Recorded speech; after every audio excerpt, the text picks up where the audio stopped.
right. Alrighty, everybody that's out there on YouTube, Twitch, etc., especially Twitch. We were just talking about Twitch and YouTube and the YouTube Nazis. And Did you see the tweet I just tweeted about Tales of Arise? It's the new next Tales game, and it looks like a weird combo of Dark Souls and Monster Hunter. Yeah, it looks cool. What am I But hearing? it's like, I think I retweeted the... somebody, I showed someone that, and then like on Skype, and they're like, the problem with Tales is that it wasn't derivative enough. Yeah. Do you have like something running in the background, Eric? Yeah, sorry, it was not muted.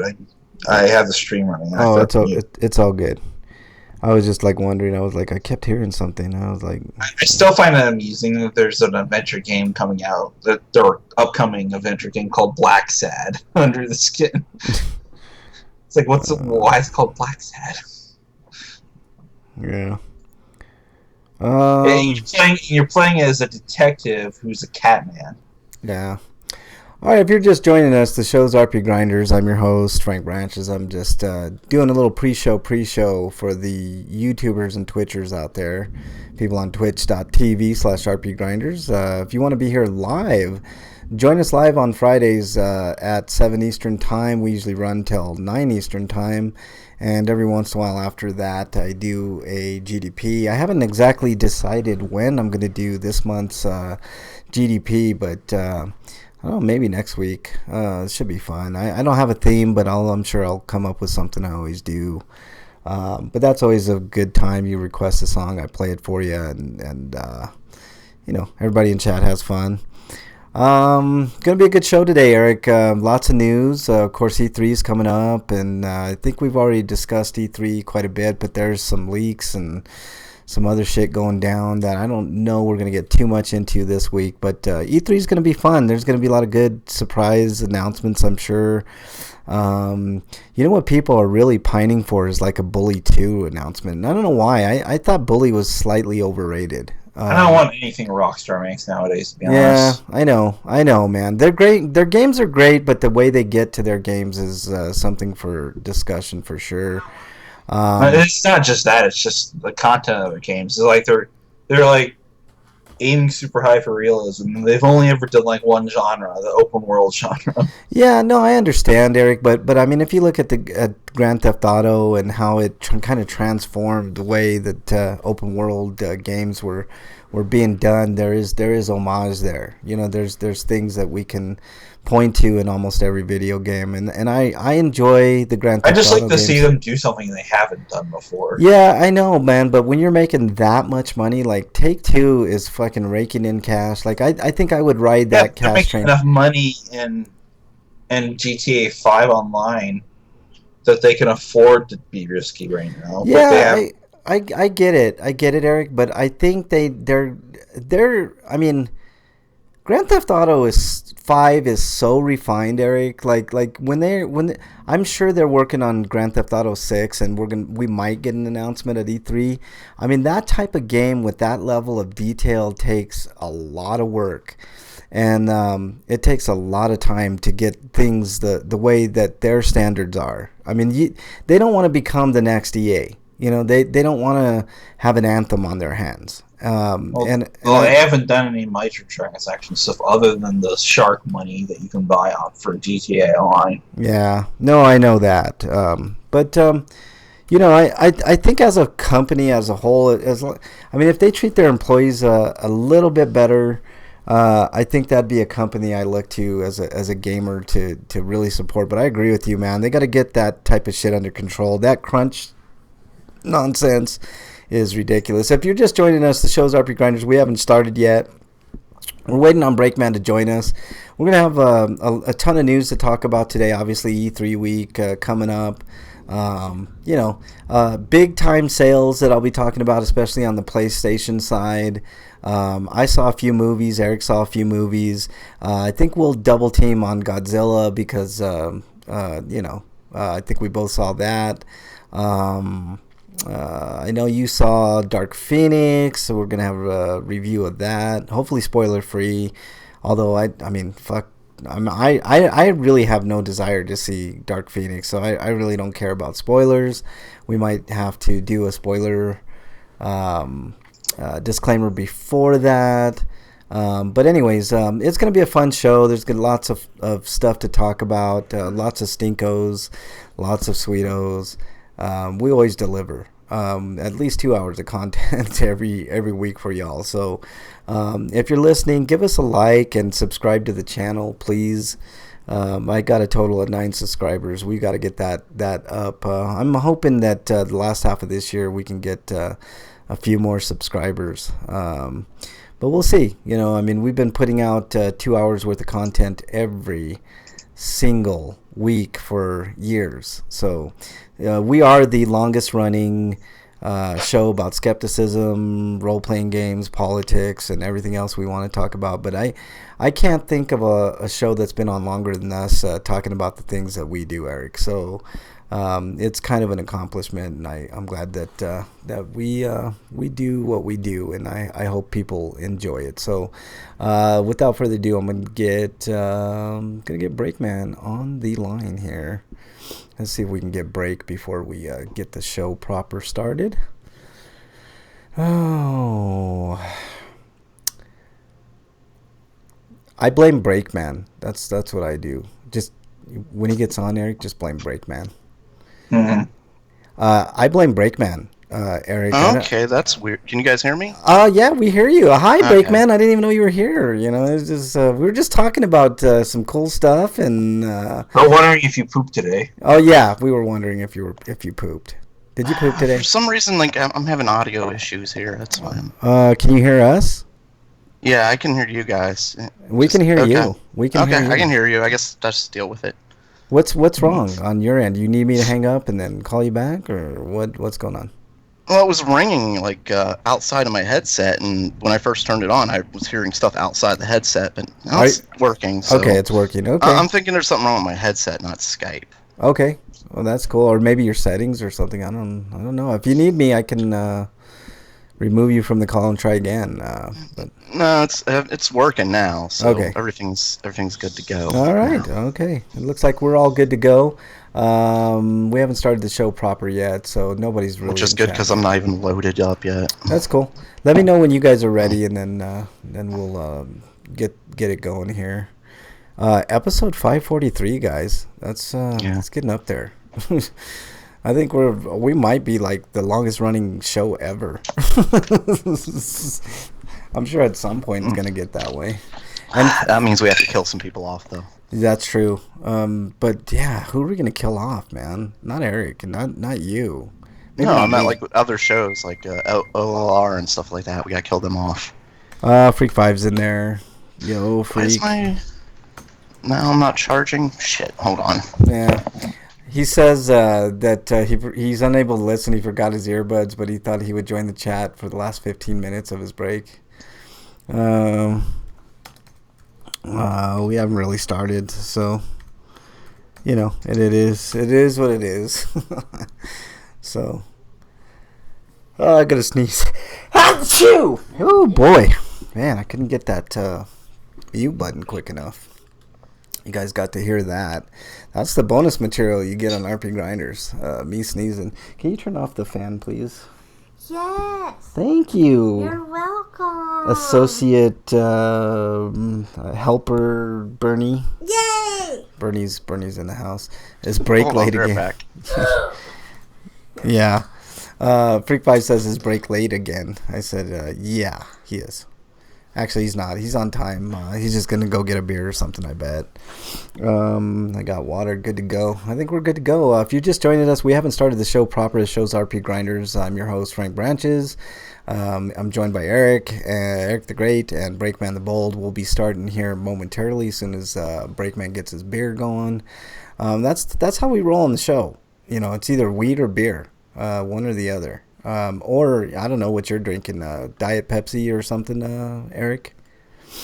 No, I'm just drinking water. Water. Yeah, I'm going with water too. I'm a little dehydrated today, man. So, it is what it is. Yeah, we'll be starting the show here shortly. Lots to talk about pre-3 stuff, as I mentioned. what else do we got? I'm gonna look at the document here. Lots of sales. So I'll be going through some of the PlayStation Network sales, especially. I will very quickly go over Xbox and Nintendo stuff. Breakman's got some.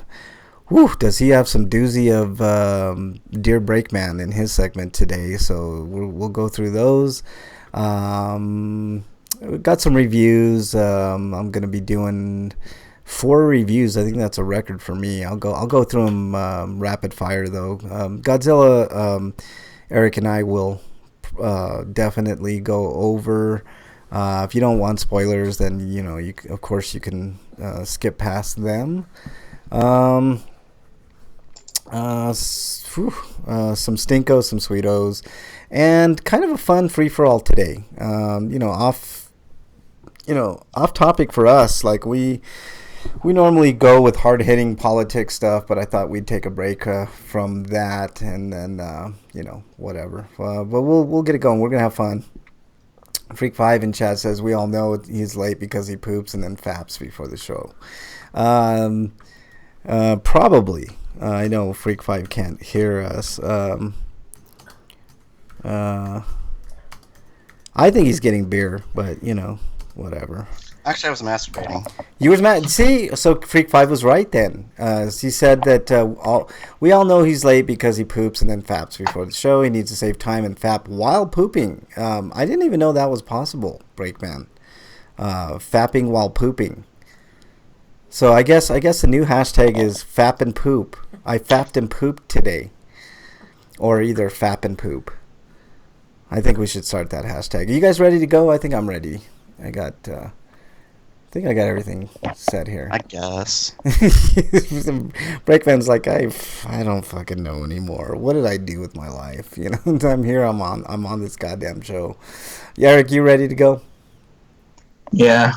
All right, here we go.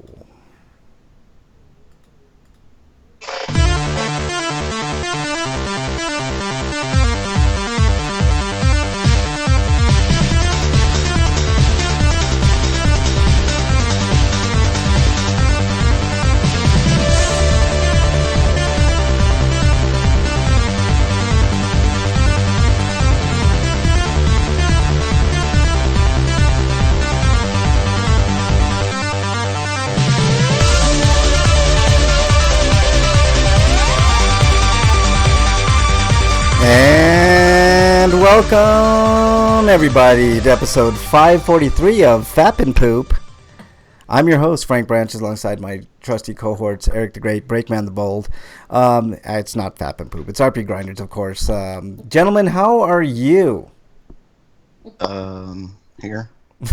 Jesus, you sound about as excited as Eric, because Eric, I think Eric had a bad week too, right, Eric? Yeah. Yeah. Did you have a shitty week, Breakman? Yeah. Oh yeah. Anything you want to talk about, or should we just get in? We'll get the Stinkos at one point. Ooh, okay. That's a hell of a tease there. Awesome, man. Okay, well, yeah, I guess I had a shitty week too, man. Like I'll talk about it in my Stinkos as well. Yeah, I want to try and not be like really negative though. I mean, it's E3 miss right now. Yeah, I know we're in a E3 fog. I'm telling you, man. There's a lot of leak stuff coming out, but we'll do our best to bring you the best in RPG news, and maybe here and there talk about some of the E3 stuff. Next week will be probably our E3 blowout week talk, and I think we should not do some of the regular segments next week just to concentrate on E3 news, but that's just me. I'll take care of that. I'm pretty sure we're gonna have tons of news next week, so I know the news is gonna be dominating next week. But we'll see how it goes and see how much news we got, and we're definitely gonna be talking all things E3 next week. That's what we do.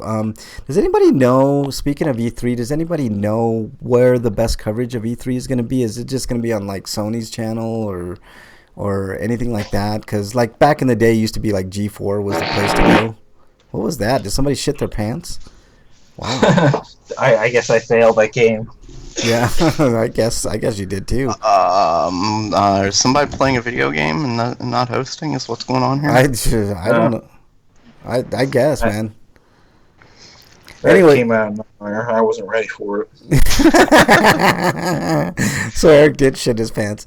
Okay. Oh, those are the worst. Like you're just sitting there minding your own business, all of a sudden, oh man, I didn't even know. That was a beeper, man. Holy shit. Okay. So again, does anybody know where we can catch the latest and greatest online, or like? I usually go to YouTube, so don't ask me. All right, I guess YouTube might be the place to go. Maybe Twitch will have some stuff too. Eric and I were talking about YouTube and Twitch, and I like Twitch a lot better, especially for gamers. But somebody needs to replace YouTube. I agree. I totally agree, and I think Eric agrees too. Fucking YouTube is they're a bunch of Nazis, like Eric said. There's a lot of creators that have put stuff on. I know I've been the victim of fucking copyright strikes, like from Namco Bandai. That I know Namco Bandai did not, force them to copyright me, but that's how YouTube is. Yeah, right. Pac-Man sitting back behind the desk. Pac-Man. I got it now. Of all the icons, Pac-Man, yeah, for sure. All right, let's get started with this.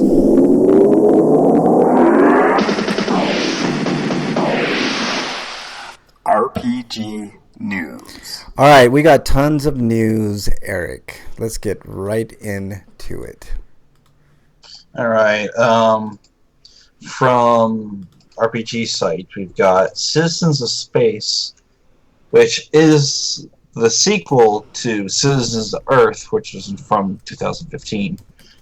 And that game is on. Well, I think this year came out on Nintendo Switch, so that's out now. But there's no Switch. Well, strangely enough, I got a review survey for it, but there's no Switch code currently available. What? So I'm wondering what's going on with that. Is it coming out later or something then? I have no idea, Eric. That is kind of weird. I don't know what to say about that. But what do we got for pricing or whatnot? I'm gonna guess it's about the same price as the original, so it's $15. Yeah. June 18th is when it comes out. So this is kind of almost a stealth announcement because I didn't even know this was in development. I'm going to give an exile to Freak 5, even though, he's in chat, but he can't hear because he forgot his earbuds, but he's going to get an exile. And it looks like it's using a slightly different format for its combat. Yeah. And they say that it's pretty much an improvement of everything that was wrong with the original. Well, hopefully, because I knew there were some... One of my biggest problems with the original is that, like, you've got 40 characters, and you're probably going to have to switch them out a lot. Yeah. But they don't level up if they're not in the party. Yeah. And there's lots of random encounters. We're like way too many. Yeah. The good old. I mean, like there's enemies on the screen you can encounter and run away from, but like they litter the screen, and there's a point in the game where there's just clearly no direction as to where to go. Yeah. All right. Anything else on that, Eric? Yeah, that sounds like a '90s game. Yeah, for sure. Anything else, Eric? That's just it, really. Okay. Breakman, next story. And Bernie's exiled too. Yeah, just thinking of every Breath of Fire game ever. Yeah, exactly. God, why? Why is it so hard to give direction to what you're supposed to do? Just fuck. Exactly. Breath of Fire 3 made it easier by just giving you direct paths to the next point in the game. Yeah, but the earlier ones, you had to go literally talk to every NPC, and there'd be the one that would give you the right hint. It's like, oh, yeah. fuck. So if you saved and forgot, after a couple days. Well, you could just do the Dragon Quest method of just keep going across the world map until you get to enemies that are just too hard for you. Yeah, exactly. Yeah, that's a choice. All right, what do we got, Break? Coming to us live from RPG site. Exceed to localize Work X Work as Hero Land in North America. That's way different. One of them's working, the other's being a hero. Well, okay. you're a hero and you're working, so I guess it's just less work. I guess they don't want people to know that you're working because then they might want to play it because it's supposed to be a video game and not work. Hero Land is a traditional styled RPG written by Nobuyuki Inui and the director of Mother 3. Other notable staff includes artist Nobuhiro Imagawa and Tsukasa Masuko. Why are Okay. you laughing, Frank? I don't know, man. Shut up, Frank. Maybe Nobody asked you anything. maybe it's because you sound like you're trying to mix Spanglish with Japanese, man. I don't know. All right, what else you got, man? Breakman's broken. I put on the nostalgia goggles for the I single think it's Moscow, by the way. Moscow. Oh, okay. Yeah, I can see that. Okay. I put on nostalgia goggles for the single-player RPG about a theme park where guests can explore dungeons, beat up baddies, and become legendary heroes, while the player art assists from the sidelines as a tour guide. I'll be your Japan is- what? I'll be your tour guide for this area. All right, what do we got? Oh, okay, the giant beast, folks. Watch as these heroes. Oh. never mind. Oh, wow, they We're just gonna need lost. some new heroes here. They need to level up. Yeah. This tale of princes and pixels is told by over 20 quirky characters, including overzealous knights and an inescapable otter, and check notes mad-eating broccoli. Okay. When the Dark Lord's monsters are also your co-workers, it's hard to draw the line between work and play. Directed by Takahiro Yamane, written by Nobuyuki Inoue, set in a colorful 2D world created by Nobuhiro Imagawa, and jam-packed with Tsukasa Musoko. How do you say that again, Eric? I think it's Moscow's, because her name reminds me of Sasuke's, so it's kind of spelled the same way, except with like a couple letters changed. Okay. And she did the whimsical tunes, and Adventurers won this game cannot be forgotten, is the last sentence. Yeah. Yeah. All right, it looks interesting. It's got a different kind of style. It's a kind of a mix between maybe like a Paper Mario 2D type thing with some artwork that looks similar. The graphics look good. I want to see this game actually. Yeah, no, it looks okay. It doesn't. I like the faux 2D style of Yeah. it. Like they're really 3D characters, but they're set up to look like 2D. Yeah, it's like I said, a la Paper Mario. If you ever played Only that without the paper aspect. yeah, without the paper aspect, but something similar to that. It looks fine. I wouldn't mind. It looks playing creative, and I like creative art styles. No, you don't. You hate it. As long as they're fun. You told me off air. That guy's got a paper clip in his afro. He does have a paper I clip. thought you were about to say asshole. Only you, break, man. Only you, man. All right, let's move on from assholes to I don't even know how Or a to, hair clip. I don't know if it's a paper clip. something or that's what. not going to be an Something asshole. that shouldn't be an asshole. Yeah, this is definitely not going to be an asshole. This comes to us from RPG side. Baldur's Gate 3 officially announced for PC and Google Stadia. This is interesting, guys. After a week, Why not consoles? I'm sure it'll come to consoles later, man. After a week of teasing, Larian Studios has officially announced Baldur's Gate 3 for PC and Google Stadia during today's Stadia Connect stream. Some early sleuthing may have spoiled the reveal in a sense. It's still surprising to see a return to the classic but long dormant CRPG series. And then there's a trailer, but I know, I got a boner, and then you said for PCs and Stadia. I'm like, Yeah, Stadia is a terrible mistake. It needs to die in a fire right now. well, to give it a shot, man. I don't know. I'm all for But gaming. the games I'd being like to see it made in by action. games being made by the Divine Divinity Original Sin 2. people. Those guys have a really good track record, so it's in good hands. I'm sure we'll get ports to all the other systems, so we're just gonna have to wait a little bit. This is actually a good game for Stadia to kind of launch like its deal, because Baldur's Gate's got a lot. It's got a fan base. They put a but I think it's more of a niche fan base, you know? Like, it's not... It's pretty popular. It's a great, like... And the Baldur's Gate games were great, but they weren't, like... Outside of PCs, they weren't, like, a big name. That's what I No, mean. but I mean, everybody was PCing back in the day, PC gaming back in the day. And they put together a really healthy trailer. The hype is real for this game. There's no question about it, Breakman. But I agree with you. It's not going to be like a world-ending type game, but I think it's a good entry for Stadia to kind of get dip their foot in the water. But we'll see. And obviously, And this guy just turned into a mind bender. Mind Flayer. Yeah, so it was really cool. It's a cool trailer. If you guys haven't checked out the trailer for Baldur's Gate 3, make sure you do, because it's actually pretty fantastic. But well, now I want to see somebody change into Dr. Mindbender. Yeah, exactly. Oh. All right, Eric, what do we got next? He kind of looked like him for a moment, though. Yeah. We've got the Children of Morta's got a release window for summer 2019, so I'm guessing like late September maybe. Yeah. But PS1 or PS4, Xbox One, Nintendo Switch, and Steam. Or it says PC, but I'm guessing that just means Steam. I don't think it's coming with the Epic Games Store. Got really nice artwork. There's not... But it's a story-driven indie roguelike RPG featuring pixel art and narrative centered on familial ties, hack-slash gameplay, and 6 different playable characters.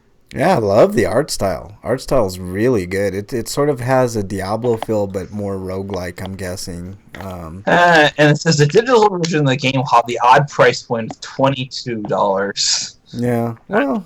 And physical editions will be available for $29.99, and then likewise for Euro. But for pounds, it's $24.99. Yeah, I'm pulling up and the this... Switch version is $34 because Switch tax. Why not? Yeah, yeah, I know that Switch tax, man. That kills me every time I fucking see that. It's because they have to pay more for the cartridge size. That's why. I guess, but damn, man, cartridges cost that much. Why can't Nintendo just do something cheap like fucking disc for a change? You know, I mean, come on, man. Well, I think once the larger cart sizes become more available, they'll go down in price. I But they hope. haven't got to that point yet. No, they haven't, and by that time they'll be thinking about their next console. So what, you know? Because I think the 64 gigabyte cartridges aren't out yet because they're still working on how to figure out how to get it working, and maybe at an affordable price point. So like once they can figure that out, the cartridge that they're using now will be reduced in price. Yeah. Really dig the art style of this game, but we'll see how it pans out later. All right, Break. Next story, please. Coming to us live from RPG site. Darksiders Genesis announced for PlayStation 4, Xbox One, and Switch, PC, and Stadia. Well, everything, huh? Mm-hmm. Genesis is set before the events of the original Darksiders and features a new horseman, Strife.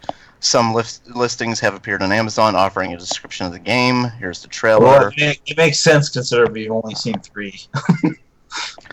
I'm not gonna give the story synopsis, but I'll give the bullet points. War and Strife have been given a new assignment. Lucifer has been plotting to grant power to master demons throughout hell. War and Strife must hunt down these masters. Fight your way through a tangled demonic conspiracy that threatens to forever upset the balance and unravel all of creation. Yeah, Darksiders is a... Did I say Darksiders? Yeah, Darksiders. Yeah, Darksiders. You're right. Darksiders is a good, a nifty kind of game. And I'm looking at the trailer here. It looks good. You know, Diablo clone. Why not? it is a Diablo clone, but you know, I'm all for Diablo clones, man. Diablo clones are awesome. So yeah, this is good. This is a departure from the other type of you know, action-y type games that are out there. But you know, I like the whole lore, and I think Darksiders is kind of underrated, to be honest with you. But you know, whatever. Dungeon says first and second games were good. Third game was for me. Yeah, I mean, you can't. I you know, there's always that one stinker in a series that, like, even like the Uncharted series. Like what was it? It was either 2 or 3 that wasn't as good as the other ones. I say 3 isn't as good as the others. Yeah, I think I would agree with you. I was trying to remember which one wasn't the greatest. Three's story was like a fever dream of insanity, and nothing made sense, and they didn't bother trying to make sense of it. No, and I agree, but there's always that one. I mean, it was still good. I mean, I played through 3 and I liked it, but there's always those games that don't quite wow you like the other ones. The good friend Dungeon Buster's in chat. I had almost convinced that all of 3 was a hallucination because Nathan was on drugs the entire time and he was in rehab. That's a possibility, man. It did seem like a fever dream for sure. No question. Now Um, we need a game where the main characters.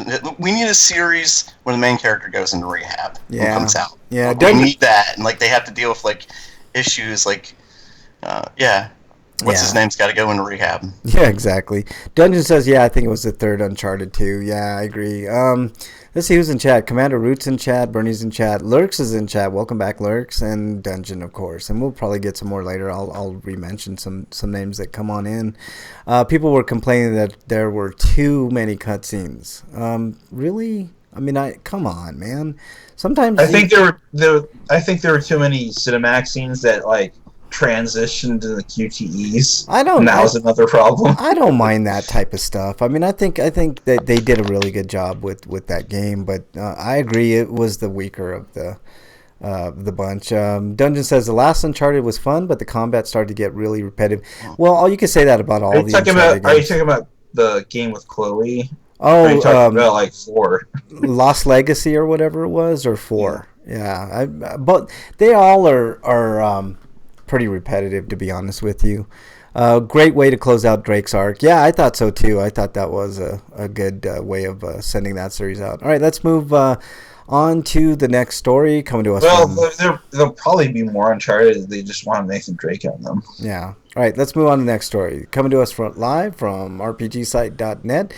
Atelier Riza will be released in Japan on September 26th. Main characters introduced with new screenshots, and I'm showing those screenshots now, and that's pretty much the gist of the story. It's more Atelier artwork, and it's pretty fantastic. I just hope that this has been in development for years, because the lack of development shows in the last couple Atelier games, and I've been playing a little, and it feels more like a return to form. Yeah. But this game looks like it's doing a lot of things that are very different, and I hope they actually spent time on them to make them work. Yeah. Let's see. Lost Legacy was fun. Dungeon says I liked it. It was great to hear from Chloe again, and the combat was just right. I agree. I liked it too. It was kind of short for And me. it's not too long, so it's like it didn't last its welcome. Yeah, I was gonna say, to me, I thought it was a little short, but I liked it. It was good. Good game in that series. Hopefully they come out with another good one, and we'll get more Uncharted goodness. All right, Eric, next story, please. Next story is speaking of Uncharted, Tom Holland's doing Nathan Drake in the movie. Tom Holland, really? Yeah, he's a little young. It's like, so we're gonna have younger Drake or what? How old is he? I know he plays a teenager, but most guys most people who play teenagers in like movies and TV shows. He's like 23 or something. Yeah, he's young to be playing Nathan Drake. That's I don't know. I don't know if I like that. Like the beginning, I think they want to make this like the next type of Indiana Jones franchise. You know? That would be good. I wouldn't mind that. I think that'd be. So okay. They want the character to like grow. Yeah. Well, that's fine with me. I'm down. I'm totally down. All right.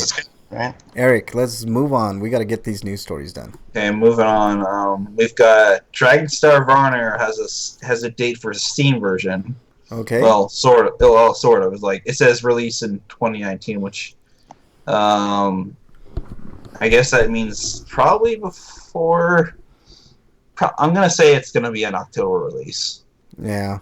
Yeah, see, even Dungeon agrees with this. He says Tom Holland as Nathan Drake is like a really young Nathan Drake. I agree. Maybe they could do like a prequel first, like, how they did in 4, I think, and like kind of, set things up, and, that I think that would be cool. Or they'll do what they do with Shia LaBeouf, just give him a mustache to make him look older. just put one of those like those fake like old cowboy school, old school cowboy mustaches on him. That would work, man. Why not? Or maybe like a broom mustache, like a Wilford Brimley mustache. That'd be cool. The Young Nathan Drake Chronicles. Oh my God, Dungeon! If they name it that, yeah, Jesus Christ. Okay, Breakman. No, it'll be like and let's say like Nathan Drake went on a lot of ventures before his first game, so maybe this is like chronicalizing those. Yeah. All right, Break. What you got? Breakman, next story. Sorry, it's loading. That's all right. I was like, I figured silence to let you talk, and it loaded, but Okay, Yeah. here we go. All right, welcome to us live from RPG site. Pokemon. Pokemon. Pokemon Sword and Shield are releasing on November 15th. Legendary Pokemon and co-op raids revealed. Ooh, raids. Are raids a new thing? I Yeah. know. Wow. So they've added raids. Wow. I wonder how many people that are gonna. Is it like a 20? You fight a giant Pokemon. That's what a raid is in this game. Well, right, but raid usually means like large group of people. So, is it gonna like how many people are gonna be able to do raids and stuff? I'm scrolling through the article and I'm not seeing like that number. There are a lot of details in this article. Yeah, it's too much stuff. God. Yeah, it's a real deep. This article's long, but I'm playing the trailer now. It looks cool, man. I mean, it's got all the fun, Who Pokemon. wrote this article, man? Applause to I them. do feel that Dynamaxing, the game's mechanic where the Pokemon becomes giant, is kind of dumb because they're just getting bigger and they're glowing red like they've activated Kaioken. Yeah, I Brian. feel like Brian Vital. Yeah. I feel like I've praised that name before. Yeah, we have. This guy's good. I'm digging his work. It's too much to say his entire article on our show, but The Crow Pokemon kind of looks like a Batman. And don't worry, we're not plagiarizing your stuff. We're not getting paid. yeah, no, we would not. We won't Joe Biden your stuff. That's for sure.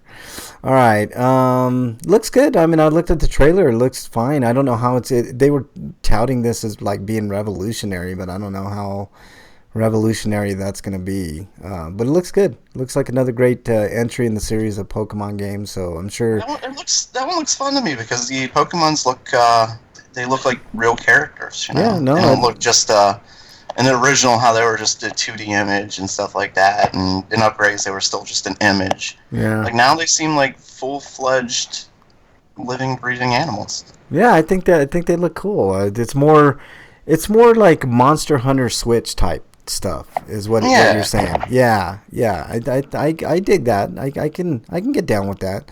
All right, whose turn is it next? I think it's my turn, right? All right, next story comes to us also from RPGsite.net. The Surge 2 launches on September 24th for PlayStation 4, Xbox One, and PC. And the Steam page has also been open. So those looking to score Surge 2, it's coming. There's going to be a limited edition GameStop exclusive for $59.99. You're going to get lenticular exclusive cover, exclusive 8-page comic book, double poster with. I do like the double posters. I wish they would bring those back. That's one. GameStop's probably going to be dead by the end of the year, though. Yeah, I know, man. They are not in good standing right now. That's for sure. No, they are not, man. I'm wondering how long GameStop's going to be around. To be honest. Well, they've failed to recognize like the digital era and like really get themselves involved in it. I know they've sold digital stuff for a long time, but they've never like really. They also made tried publishing their own games. But I doubt that they're going to be done by the end of the year because they have a big worldwide presence. Yeah. It's going to take a little while. They're definitely struggling in America, but I can see them making profit in other countries. Yeah, I better be able to get my $5 pre-owned coupon before they end. So don't end before I get that, you son of a bitches. Speaking of ending, I saw I was walking through the store and I saw like this rack full of iTunes gift cards, and I was like, God damn, I wonder how fast I got to sell them. I know, man. Like iTunes is done, man. Like, although I think they'll like iTunes. Like if you have one of those cards, I think iTunes Music is still going to be around, so you'll be able to use it there or other places. I'm sure. Yeah. I'm sure people aren't going to get screwed over with that type of stuff. So So, all right, what do we got next, Eric? Shenmue 3 has been delayed again. Again, because I never knew it had a release date. I know it's really weird. August 27th, huh? They said originally, but delayed to what? November? It looks like November 19th. Supposedly, if it doesn't get delayed again by then. It'll get delayed into 2020. I would put money that Shenmue 3 gets delayed into 2020. You guys? Well, according to this, they had an original release date of August 27th. It's been delayed so many times. I didn't bother listening anymore. Anybody want to bet me? Maybe Dungeon will take this action. And you want to bet me that Shenmue 3 will be pushed into 2020, Dungeon? He says GameStop tried so hard to diversify, but why go to a GameStop for digital gift cards when I can do that at Best Buy? The reason is because they have that rewards program, Dungeon. I know Best Buy did for a while, but that's what I would do. They still do. It's just not what it used to be. Yeah. Also, shitty used game prices. Yeah, if they fucking would charge less for their used games, people might have. Or they gave you more for trading them in. Yeah, they still do, but you can't buy into it anymore, Dungeon. So I mean, I'm screwed. I don't know. I don't like GameStop at all. So who cares? Slagar's in chat. Good friend Slagar, welcome on in, Slagar. He says, don't remember last time I traded in. Neither do What's I. most likely to happen to GameStop in America might be that I'll just be an online retailer. Yeah. I think the last time I traded something at GameStop, it was to get the first Splinter Cell game on GameCube, I think, if you can believe that. But Wow. yeah. All right, let's move on to the next story. I don't know who did that story, so let's go with Breakman. He said, Slayer says, I'd rather keep it and get a buck for them. Not GameStop. You get 50 This cents. is why you sell your games on places like eBay or Craigslist. Yeah, go to eBay, or something. Yeah. And instead of buying games, if your library doesn't suck like mine does, you can always go to the library and rent a game. That's true too. You can rent them for free at certain libraries. They do have games. They're like an archive place. I didn't know that they did that, but they do. All right. Yeah, if like I said, if your library doesn't suck and they actually do that. A lot of movies and stuff too. Mine doesn't. The one in Jefferson doesn't. But at least the one in Jefferson has Blu-rays. The one in Geneva doesn't even have Blu-rays, or at least the last time I checked it in. Mm-hmm. All right. I know you can do all that stuff at the library, but I just feel like if you're going to a library, you should be reading a book. Just reading is overrated, and man. a movie. Well, I don't go to libraries, but I'm just saying.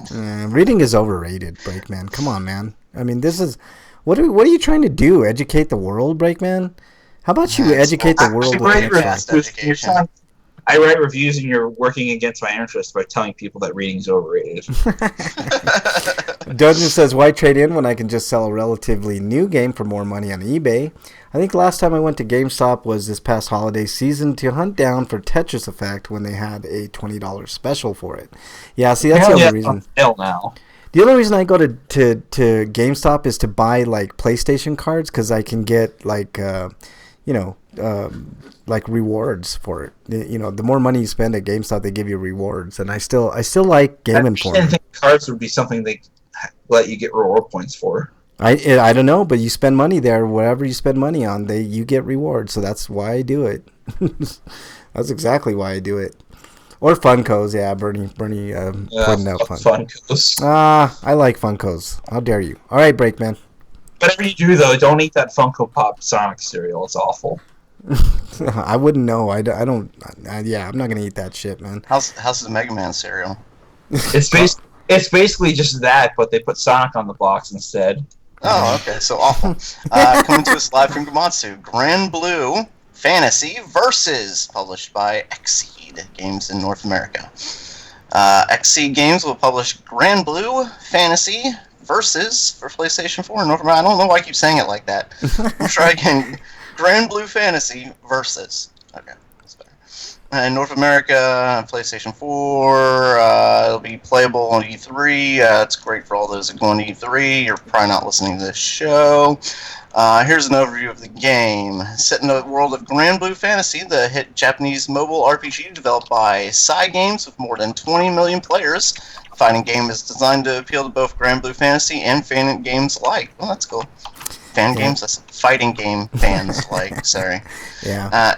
In Grand Blue Fantasy Versus, power, skill, and spirit collide in a quest to find a true champion of the ring. I'm just going to skip ahead. Yeah, Developed by Cygames and Arc System Work and published in North America by Xseed Games, blah, blah, blah. PC, there's no release date. No release date. +5 health to Dungeon Busters. He says if Frank were a dragon, his treasure trove would be filled with Funkos. Yeah, for sure, man. And Eric is exiled. That's all I'm going to say about that. All So right. basically, you'd be Thoromir, and you'd get crazy and increasingly more crazy by all the Funkos that you'd be surrounded by. Pretty much, man. All right. Dungeon says you must face Frank the Dragon, Good Adventures, and Retrieve, the holy Funko of Antioch. Exactly. Instead God, of Frank the Dragon, the oldest of all the dragons. instead of Dragon's Lair, we can call it Frank's Lair. How dare you guys? How dare you guys? Rescue, you have to rescue that. I'm walking off Funko. this. I'm walking off the show after I do this story. From Gamatsu, Akiba's trip. Instead of playing as Dirk, we play as Dork. How dare you? How dare you, Eric? This story comes to us from Gamatsu. Akiba's trip, Hellbound and Debriefed, coming west for PS4 and PC. The original Akiba's trip comes west. So I just mentioned that. And there's a little overview. Take a trip back to the origin of the series that will knock more than just your socks off. In Akiba's trip, players expose vampiric creatures called Shadow Souls to deadly sunlight by liberating them of their clothes. Wow. Yeah, that's where the debrief comes in, where the title is. Now a fully remastered version of the original quote, and this isn't me here, strip action RPG. Wow. I never played Akiba's Trip, but I heard good things about it. Akiba's Beat, on the other hand, is kind of boring. Yeah. It's coming west for the first time, following the success of Akiba's Trip Undead and Undressed, which was released as Akiba's Trip 2 in Japan. I'm sorry, Undead and Undressed? Yeah. Dude, I'm just reading here. I'm just a messenger. But there you go. So, stripping. It's just like kind of a misnomer because they aren't exactly vampires. So they're sort of like vampires, but they're not undead. Dungeon says this game must happen. And Breakman is exiled. That's the first time I think I've ever exiled both co-hosts on the show.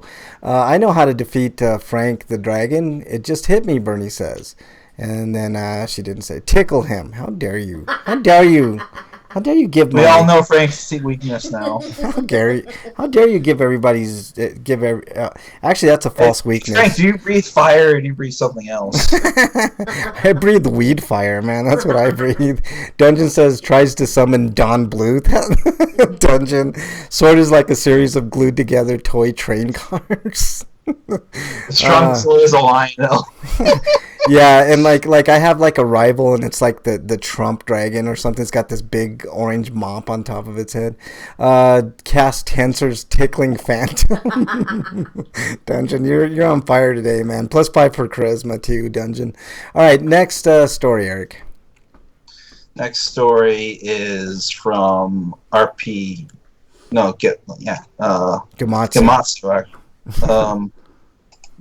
All of them are. But Sega Ages, these are non-RPG stories. Well, this one's semi-RPG related. But Sega Ages Versa Racing and Wonder Boy Monsterland launch June 25th and West. These are separate releases. You also buy it separately. But it was in the article, but the RPG-related one would be Wonder Boy Monsterland. Yeah. Which is... I thought it was Wonder Boy in Monsterland, but it's just Monsterland. Yeah. Slagar said he bought a Tensor's Tickling Phantom one time in a gas station bathroom once. So there you go. But they'll be released at $8 each, and there's a notable improvements in Wonder Boy Monsterland, such as Power Up New Game, which is basically New Game Plus. That can be enabled at any time, even if you haven't beaten the game. Because like in other Sega Ages releases, like Streets of Rage 2, you have to beat the game before you can unlock Make a Punch and Make a Kick mode. Dungeon says Lost Sword of Lionel the Mighty, forged by Varian of Amtrak. And then there's like 3 new challenge modes, which, Sphinx and Monster Castle time attacks, plus the Fireball score attack, online leaderboards and a replay function, and a Money Hungry mode. This last item plays off a bug that existed in the arcade original, where players could increase the value of any hidden gold by quickly shaking the joystick back and forth.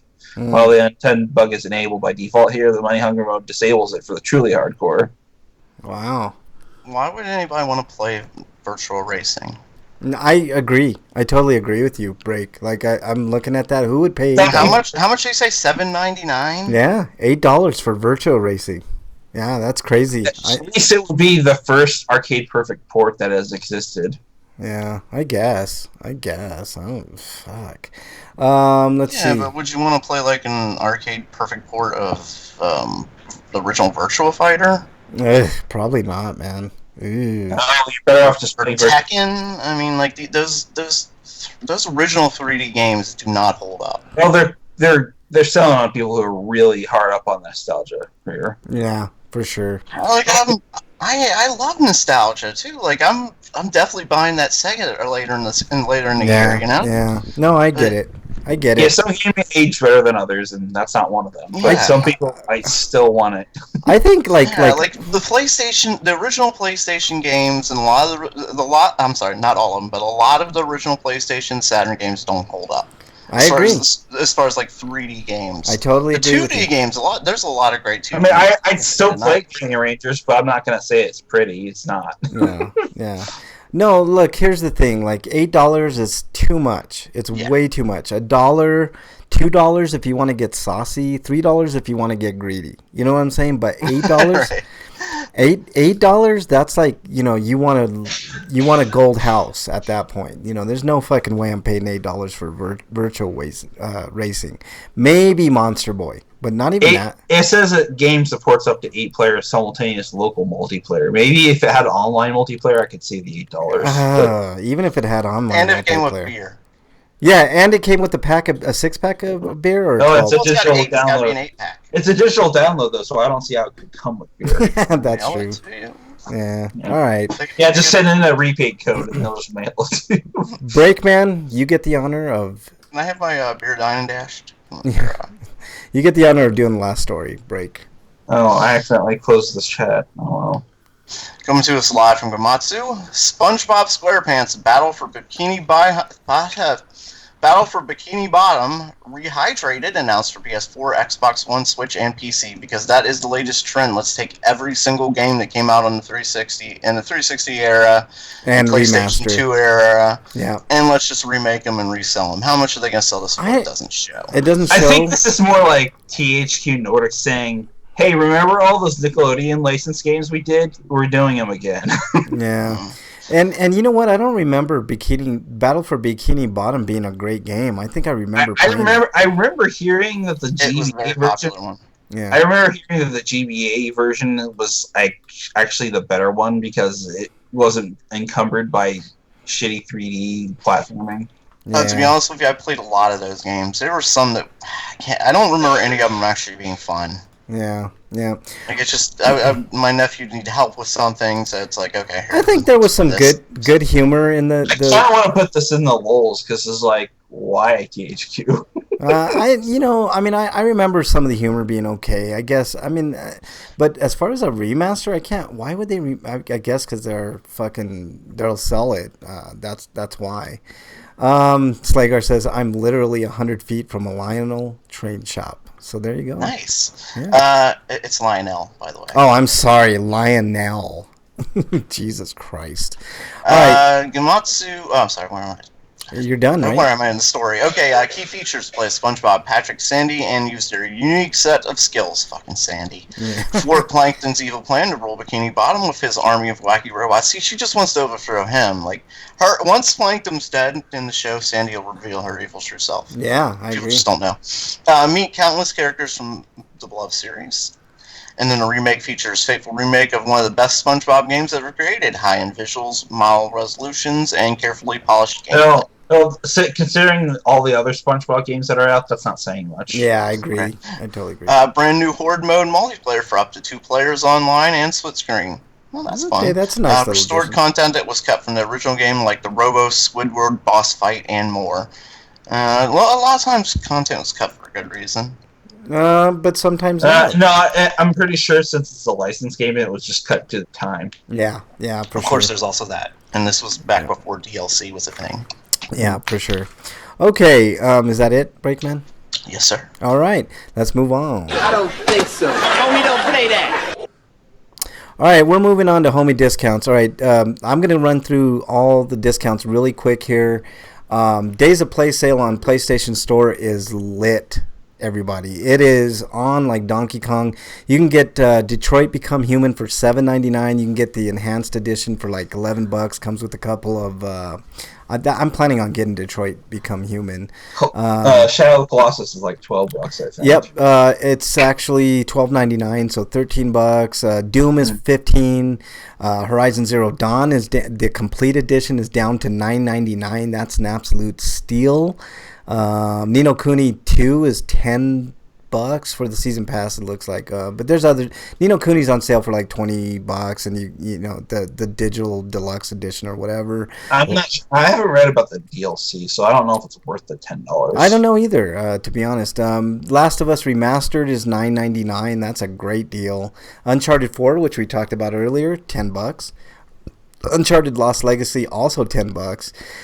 And this is a really good deal. Uncharted: The Nathan Drake Collection, which I believe is 1 through 3. Isn't Bloodborne like $8 or something? I believe it is. I'll get through it. And the DLC is like $5.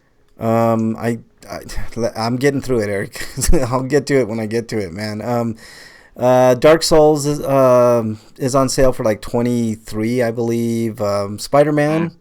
I'm kind of waiting for Dark Souls Remastered to hit 20 on Steam or something. Yeah. Let's see. There was some other shit here. There's a Switch version, but I want to play a version of the game that's 60 frames. Yeah. Grand Theft Auto 5 is $15. That's actually kind of a standard price for that. I'm pretty sure my computer could handle that version. And I don't want to have to pay for subscription services like Xbox Live or PSN to play online. Resident Evil 7 Biohazard is $15. Bloodborne Complete Edition bundle is $17, so that's a pretty good deal.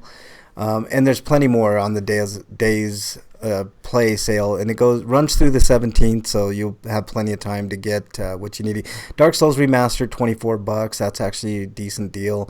God of War is down to $20. That's a great deal. It's a great game. And you can save a little bit more, I know, with the PlayStation Plus, and I don't know what those numbers are because I didn't log in to see, but you save a few more bucks that way. So, Xbox has Dead Island Riptide Definitive Edition for $6. What else here?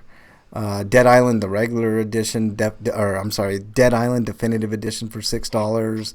Homefront The Revolution for $6. Tacoma, which is a decent game, for $6. There was something else I wanted to mention. Life is Strange Before the Storm, down to $5, so that's a great deal. Need for Speed Payback and Burnout Paradise are $5 a piece, so those are great sales on those games, and there's plenty more. Sekiro's on sale for I think like $47. Nintendo, the only deal of note is a game called Nelky and the Legendary Alchemist Ateliers of the New World for $47. So anytime you get a discount, I wrote a review of that, and you probably shouldn't play it. Yeah. So Eric says Nintendo sales. They hardly ever have anything great. There's Origami Shadow Edition for $20. I've never even heard of that game. Trying to, which is cheaper on the other systems, but of course you get the Switch tax is $11.89, and that's about it. So those are your homie discounts for the week. There are a few more that I've missed, but the Days of Play sales is really the one to look at on the PlayStation if you happen to have a PlayStation. With that said, let's move on to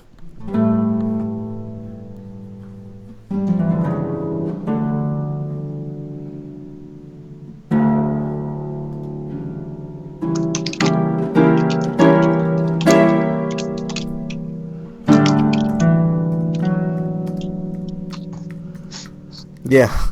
All right, it's time for Dear Breakman. Breakman, and by the way, Slagar says, I can say for certainly that this show is slightly better when you can hear it. Can you hear us now, Slagar? Only slightly. Yeah, for sure. All right, Breakman, what do we got on Dear Breakman? Let me see. From at Freak 5 Chaos, we got a meme of life always feels better after a big poo. And then he was listening to the show, and he sent us a tweet, said, toss salad for the soul. the Brakeman story. Okay, I like it. I bet you do. And then we got one from Bernie who said, well, I just don't know what to say. Yeah, me either. And Freaks responded to that with, I almost pulled a Bernie today. I was driving home when I heard a noise that Frank Branches loves. A fucking train whistle, loud as fuck, right as we were crossing the tracks. I pooped today, but not in my pants. Yeah, I doubt that. I think I responded by saying, yeah, you're probably still cleaning your pants right now. But all right, what else? What else we got? Yeah, those whistles are loud as fuck. I live next to a train. There are even times like I'll be on the road and they'll blow the horn behind me. It's like, what the fuck? Oh, you fucking assholes. Anyway, coming to us from Freak 5 Chaos. Have you ever driven through Nebraska? A boring fucking state to drive through. Bugs will throw themselves at the windshield of a parked car just to die and get away from Nebraska. Nebraska. But it is better than playing the Dragon Quest VIII. He's exiled, so that's. I mean, he's not even in chat, but he's gonna. He got when he was in chat earlier. He couldn't listen to the show. He got exiled then. He's getting exiled now. I would throw in the Nebraska category. I would throw Kansas in there.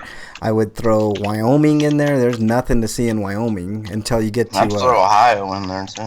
Okay, Ohio. I think Iowa might be. Unless you're in the cities, like it's a lot of nothing. Yeah. There's parts of Colorado like that too, but at least you look to the west and you see mountains. You know what I'm saying? Like there's, you know. Well, that's the thing with Ohio. Most of the state's flat. So there's a lot of nothing. Well, it can't be as bad as Kansas, man. I think Kansas is the boringest state out of all, but Nebraska's not far behind. All right, what else we got, Break? Let me see. There was a response from you and from Bernie. Got some memes back at him, and everybody was hurt and cried and stuff like that. No, I'm just kidding. Anyway, let me see. By the way, Bernie was born in Nebraska, so it's not like I'm biased or anything. Fuck Nebraska and fuck Kansas. Hey. Fuck Kansas, fuck Wyoming. All right, go ahead, Breakman. Freak gives us another one. He said, during this week's episode, I imagine that Mrs. Breakman had a look on her face very similar to what I call Mrs. Freak's "Why the fuck did I marry you" look. Just wait, there's some questions coming up. Yeah, yeah, we got to get to this. But yeah, I agree. Like when we did that show, that was a fun show, and I just imagine like her just walking in, hearing something, and then just walking right the fuck out with a disgusted look on her face. All right, go ahead, Break. Freak also says, no surprise to me, at Frank Branches was wrong. Zombies 2 is great. How? Okay, I saw that, and I want to respond to that because... You did. You gave him a nah. No, on the show I want to respond to that. Zombies 2 was awful. The first one was fun. It was like... Then again, he really liked Predator, so... Yeah, I question Freak 5's judgment. The first Zombies was really super fun and campy. Second one was trying to take itself too seriously. It was awful. It was a bad movie. I don't know. All right, what else we got? Which isn't a problem in itself until you realize that it did terribly. Well, it's supposed to be like a B-movie camp fest, which is what the first one was, and I kind of liked the first one. It made me laugh, you know. Second one didn't even do anything like that. It was just like way too serious. But anyways, what else we got? Break. Yeah, from Freak, we got his Sweeto of the Week. He said stopped at his mom's for a short visit after work. 5-year-old niece is playing Super Mario Brothers. Nice. Shows me that she can beat 1-1. Asked if I want to play. Sure. Draw drops when I go to the warp zone. Draw drops when I get the fireworks after hitting the flagpole. I love that, man. Kids that have never played Mario, like they get that same feeling that you got when you were a kid and you played the game, man. That's really cool. Really I love like showing them old Nintendo games because they're like, for instance, like a Mega Man game, and if a kid's watching, they'll tell me like, you need to go after this character first. Mm-hmm. So I'll go after somebody else, you know, just and they're watching it like, oh, you can do that. Just because they're not older, they don't have the same experience as I did playing it as a kid. Like I've been playing the game for 30 years, you know. It's hard for me to go back to regular Nintendo days, Breakman. I was talking to Bernie about this, man. Like there are certain games like, you know, Mario's a classic that anybody can play and pick up and all that. But like some of the later games on the Nintendo, like if you look at games today and you compare them to, and it's not fair because 8-bit versus, you know, photorealism, like, or near photorealism, like the difference is paramount. Like I cannot, in good conscience, like play like an old ass 8-bit, like Castlevania, for instance. it doesn't translate anymore. You know, like games are like, I don't know. There's certain games that I just cannot go back to on the regular Nintendo. I can maybe reach back to the Super Nintendo and play something like Super Metroid or something, but beyond that, like the games are so good nowadays that playing the regular Nintendo is just really hard for me. Really, really hard. No, you just suck and you don't want to admit it. Well, I suck. I mean, there's no question about that. Damn. But you know. You admitted it. But no, original Nintendo can still hold up. Dungeon Buster. Certain games, Dungeon, like there's, I mean, all the glitchiness and all. I mean, I know it's charming and it's, you know, it's one of the things. It's kind of a feature to that system, but now you go back to anything like that and like I was playing. I can't remember what I was playing, but it was a Nintendo game, and like the glitchiness, like how your character would go in and out. And like you know, you couldn't see them on the screen, and it just, if there was too much screen flicker is never fun. No. Screen flicker is not fun. It just isn't fun. Junk food heals, Dungeon Buster says. So there you go. I don't know. What else we got? Break. You was talking about River City Ransom. This is why you get M2 to port your games so that it removes screen flicker. I guess. Which is kind of why the ports of Mega Man 1 through 6 are kind of ass, because they kind of work too hard to replicate the original NES feel. It's like, no, you should have made improvements. Yeah. I mean, I'm down for less flicker and improvements, like remastered editions of things. But man, the Nintendo. Yeah. But like M2 kind of went in the other direction where they kept glitches or like typos for nostalgia's sake, but like, well, not glitches, just typos. Like apparently there's this cave you can go to buy this cake for like 200 Meseta, and the game mistakenly says it's 200 or 2,000 Meseta. Slagar says, junk food has both healed and killed me. All right, what else we got, Break? Like bad junk food, or like what kind of junk food? He's talking about River City Ransom, man. Oh. Anyway. He said, from also another Sweeto 10 years ago, the adoption of my daughter was finalized. Congratulations. That's awesome. That's great. Do you have like I'm serious, do you have like a celebration for that or something? I would assume is it like so. another birthday party if you do? I would assume there'd be a celebration for that for sure. Extra birth New parties. Daddy Day, is that what you Well, You know I'm what? asking Freak really, but no, he'll respond to me in Twitter, and I'll completely have forgotten. Look, if I was Freak's kid, I'd demand 2 days, like your birthday for sure and your adoption day. I'd be like, look, Dad, you know, you got to pony up here. 2 days, man. 2 days of presents, which would be awesome. All right, what else we got, man? He also sent me a YouTube video. I can't really play it here, but he said, "Did you make this video when you played WoW? Is that Mrs. Breakman in the background? You know, the video is called Warcraft peeing in a bottle." Oh boy. Okay. Anything else, Break? Oh, hold on. What? I got a link that says, "Did you make this video when you played?" It's a video of somebody making a parody video of Timbaland's "Give It to Me" featuring Justin Timberlake and Nelly Furtado, called Warcraft peeing in a bottle. Okay. All right. What else? Anything else? Oh, he's saying like in the video, like the guy's peeing in a bottle, you know, and you're probably disgusted at me in the background. Get it? Okay, I'm sorry. All right. What else we got, man? Let me see here. We have what is this? Oh, this is finally a Dear Breakman question. Dear Breakman, what's your guys' take on public affection? Ooh, I'm assuming that's Bernie that asked don't that. Make out in fucking front of me. That's what I prefer. You know, it's weird. Like, But it's okay if I do it. That's different. It's okay if you do it. Okay, I can understand that. I'm okay with it, man. The world's too full of hate and too full of people doing stupid bullshit things.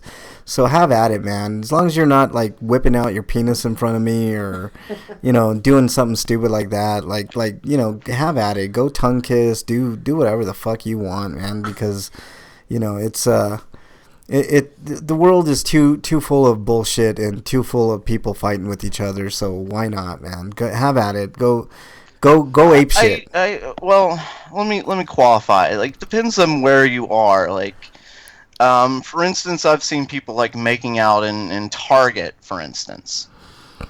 Okay, making out as far as like just kissing, or what are you No, talking just about? kissing. I've seen just kissing in Target, and that was fine. Like I've seen guys just like they lean over, just kiss each other type thing. No, like I'm talking about like I've seen somebody like in the back and like they're up against the wall, two people like making out.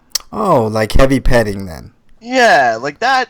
Like I do not You know, see that in Target. There are Like, what the hell? certain places. I mean, really. I mean, if you're in public, you have to have your own fucking sense of where you are, and you know, I mean, I wouldn't, you know, but I mean, you know what I can do if I see that, Breakman? I just turn the other way. I mean, it's no big deal. Like it's not hurting anybody. Yeah, that's fine. I'm just saying, like I think there's certain places. Yeah. I think there's something to be said for teaching people about impulse control.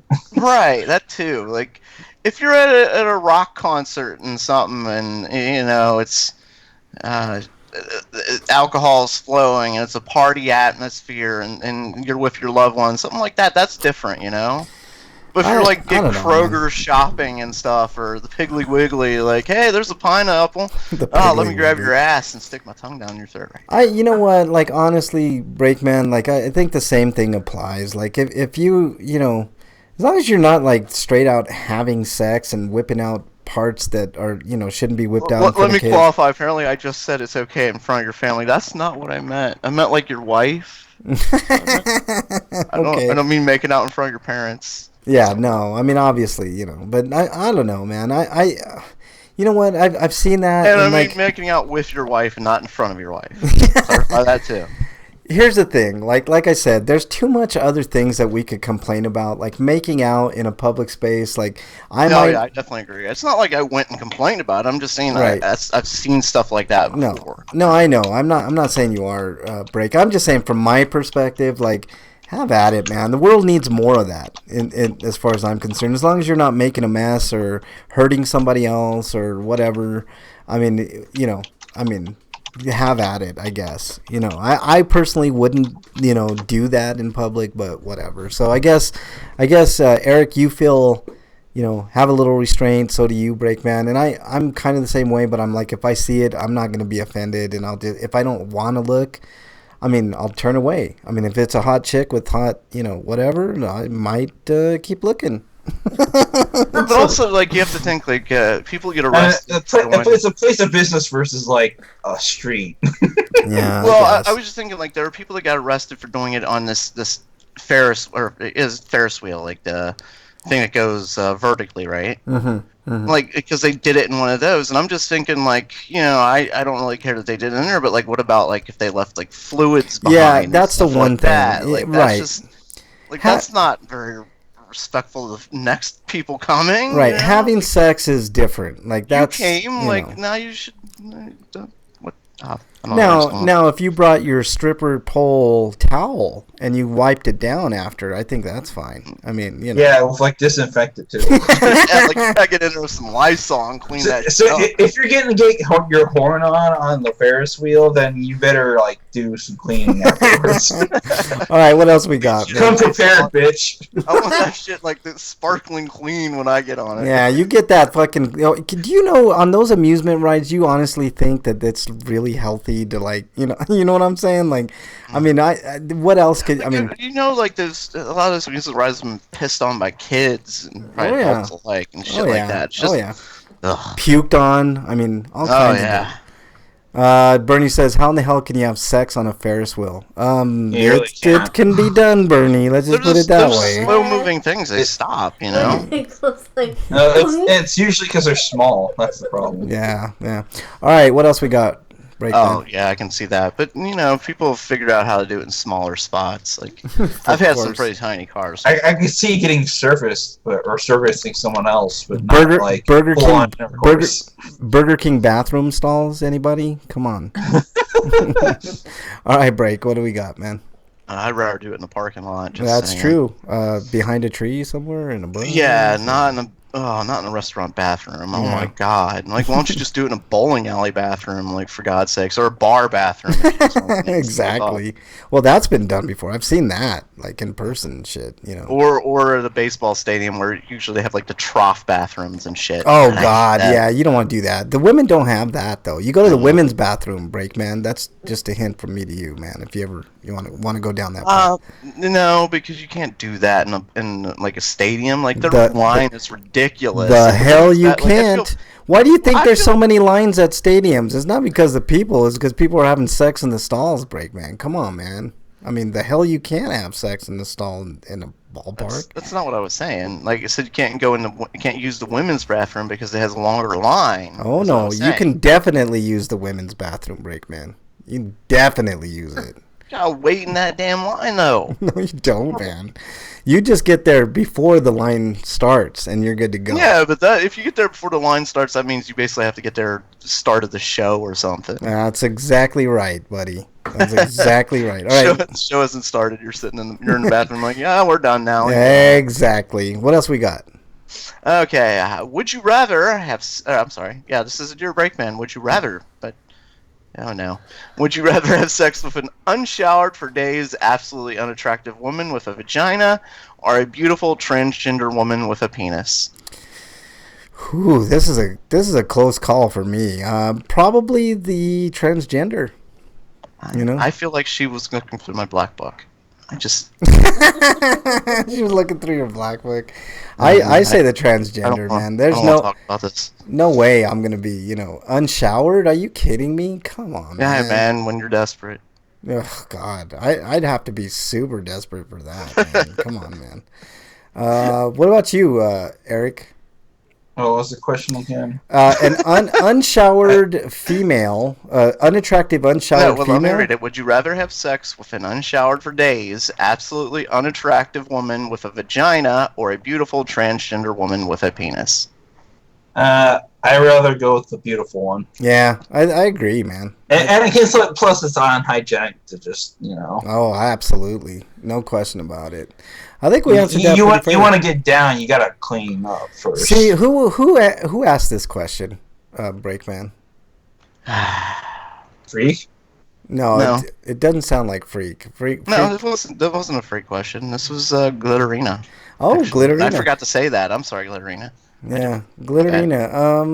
Glitty. We know her as Glitty in chat, but Glitty. That's a great question. I think we all gave very valid answers. So there you go. That's what we do on the Grinders. We take any and all questions. So feel free. Send us more. Love it.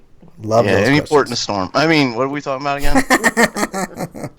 All right, man. Let's. Is that it, Breakman, or do we have any more? No, that's it. All right. Inquiring minds want to know. What have you been playing, Breakman? Because Inquire Minds want to know. Oh, we'll get the stinkos. I haven't played much of anything. Over the weekend, I got to play a little bit of the pre-sequel, but for the most part, I haven't played really anything. All right.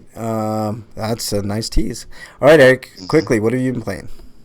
I've been playing more Let a Detective Mysteria. I haven't really been playing all that much this week because I've been working my butt off. Yeah. It's 10-hour days and then 8 hours Saturday on top of that. Yeah, that's a lot of hours, man. And it's hot and I'm tired and my feet hurt because I still haven't gotten new insoles. Yeah, that sucks, dude. All right. And other than that, I played a little bit of Daedalus, Waking Up New Jazz over the weekend. I Okay. got through the first chapter. All right. And then I played a little bit of Masquerada, which it's an RPG. I haven't really played beyond the intro, so. All right. And the battle system seems like it's real-time Baldur's Gate style, Okay. and you can pause it, do a tactical pause to just get your bearings and figure out what you want to do next, like whether or not you want to activate a skill. You can technically do that in real time, but I don't recommend it. Yeah. All right. You have to hold down one of the buttons to auto attack, though. It's weird. Yeah. All right, Eric. Is that it? But like, it's got the same problem a lot of other Western RPGs do. It just feels stiff. Yeah. All right. Is that it, Eric? Uh-huh. Okay. Played MPQ, of course, and as promised, I played and beat Iconoclast. I did not think I was going to do it, guys. I was having really a lot of trouble with the last boss for whatever reason, but finally something just clicked, and I used a different weapon, and I got through it. So I will have a review of Iconoclast coming up. Actually, might want to do that right. Oh shit! I lost my fucking. God, man, you gotta love this fucking shit, man. I lost my sound wave or whatever you call it. What do you call it? Sound bit, MP3, whatever. But yeah, so let's move on to RPGrinders reviews. All right, I'm gonna review Iconoclast. Like I said, I just beat it. I promised you guys last week that I would get through it and beat it, and by the skin of my teeth right before the show, I did it. I beat Iconoclast. So I'm going to give it a solid 8 out of 10. For one, I think one person did this game. I think his name is like Joaquin something. It's a pretty great game. Somebody typing? Me. Okay. I was just like, I heard typing. Iconoclast is a good game. It's kind of an old school, sort of like a Super Nintendo type game, but it plays great. It feels good. The story's slightly flimsy, but it's got a cast of colorful characters, and it's good for a one person show, man. I totally recommend playing it. PlayStation Plus gave it away for free, but I would highly recommend just paying the $7 to $10 for it and downloading it and play it. It's a long experience too. I spent I think 11 hours on it, so it's definitely worth for whatever you pay for it. So good game. Highly recommend it. All right, we got other reviews. Eric and I are going to do right now a review of Godzilla. We both had a chance to see it. If you have not seen Godzilla, I'm going to mute myself. Yeah, please mute. I'm too busy. Yeah, that's fine. Mute or fast forward a couple minutes. We're going to do a real quick review. From my point of view, I thought it was fine. I didn't think it was a great movie. The story is very flimsy, but I didn't go to a Godzilla movie for story. I came for monsters battling each other, and that's exactly what you get with this game. Would you agree, Eric? Don't you mean movie? Or movie. Game. Yeah, not game, movie. I'm sorry. But yeah, I mean, the story, I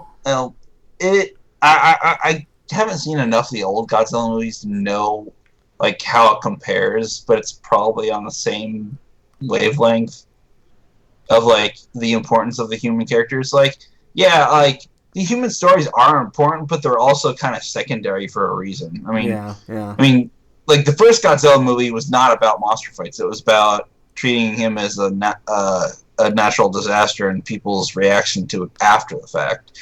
And then other movies after that like went full in on the monster thing, but like the monsters aren't the main part of the story. It's like they threw monsters in to get people into the theaters. Right. I totally agree. And this is just the opposite. This is what you want in a Godzilla movie. Do I think it's a great movie? No, I do not think it's a great movie. But is it a good Godzilla movie? Yes. It's better than the last one. I like the last one, but this one... one... yeah, the last one's fine. It's just it didn't have enough of what it should have had. Yeah, no, I agree. Makes up for that. Yeah, I agree. My only problem with the movie is like the fact that like they said there was like 17 Titans and we only see about half of them. Well, I mean they got it. And one of them is the Muto from the last movie. Yeah, you can't. It's like they don't even explain why there's a second or third Muto, because that's right, there were two in the first one. Yeah. I think honestly, Eric, you can't blow your whole load in one shot on these movies. You have to save some for another iteration. I know that, but like it's like don't even mention it then. It's like, well, no, because you want to set up future movies, man. I mean that's the way. I don't think we'll get a movie with the big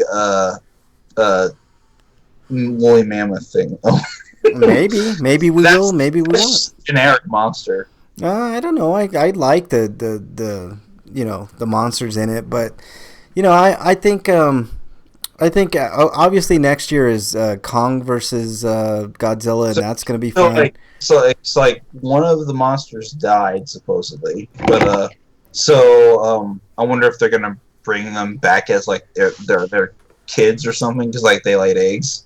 Yeah, see, that's the thing. Like, maybe. I mean, you never know. There's a world of possibility with Godzilla movies, and I'm totally down for all of them.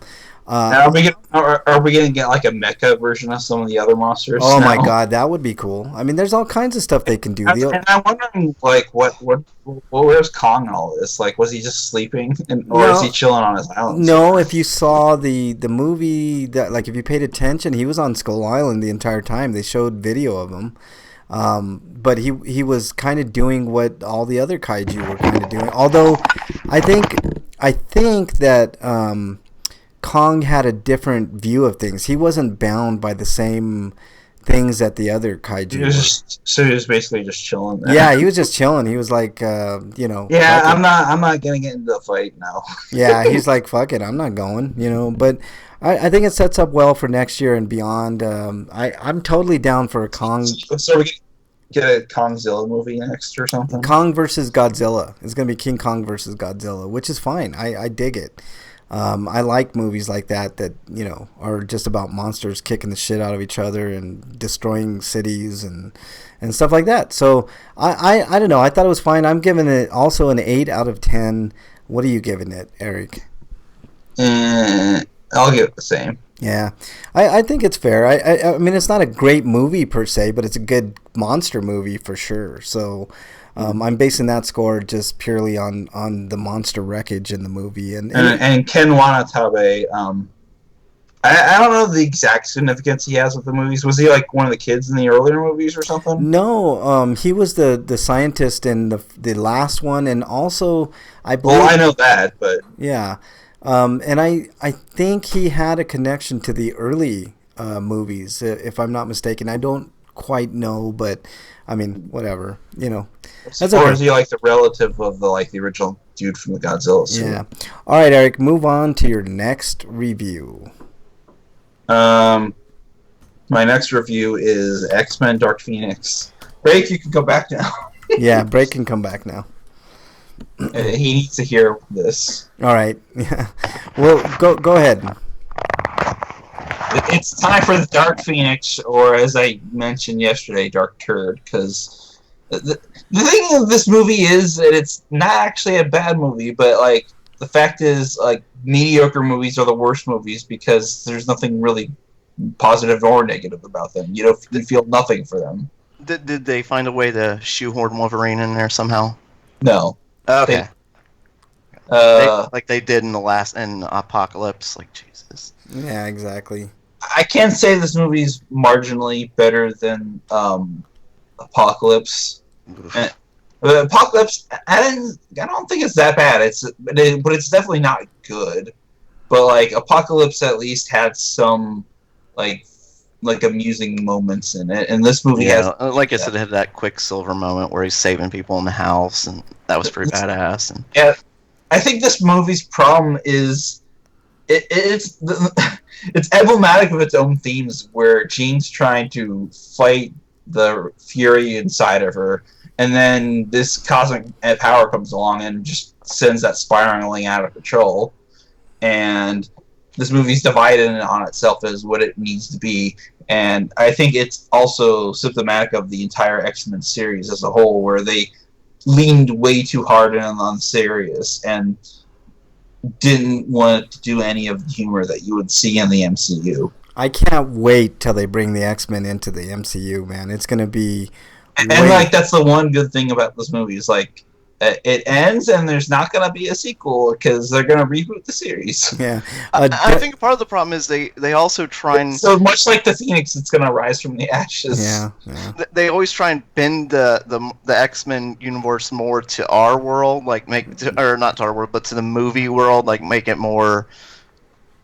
They've always tried to bend them to make them more pop culture-y, I think. Mm-hmm. Yeah, it's something that they thought that more people would buy, and they made a lot of... One thing that did bother me about the movie, though, is that Magneto kind of is a hypocrite, because he's trying to tell Jean how he learned how to stop his impulse control for killing people. Yeah. And then he finds out what happened to Raven because something happens to Raven. And he wants It's to kill, showing the preview, so we know. and he wants to kill Jean because of it. But it's like, what about that impulse control, dude? You're just gonna completely ignore what you told Jean. Yeah. Well, it's that whole adage, do as I say, not as I do. So I get it. Or it's because I really loved Raven at one point, and I just can't get over myself that you killed her. Dungeon says, I was so tempted to see Dark Phoenix. For a moment there, I thought Eric was going to say the Dark Phoenix problem was that it had no Quicksilver moments. Yeah. I thought that for a second too, Dungeon. I know exactly. Oh, it did, but not really. Yeah. Yeah. It had Nightcrawler at the end of the movie did some neat stuff though, so that's nice. Honestly, but apparently the movie was supposed to end in space, and it was on a train instead. Yeah. I read that they had to change the ending because their ending was very similar to another movie that came out not too long ago. Oh, Endgame. It was Captain Marvel. Oh, I gotcha. Okay.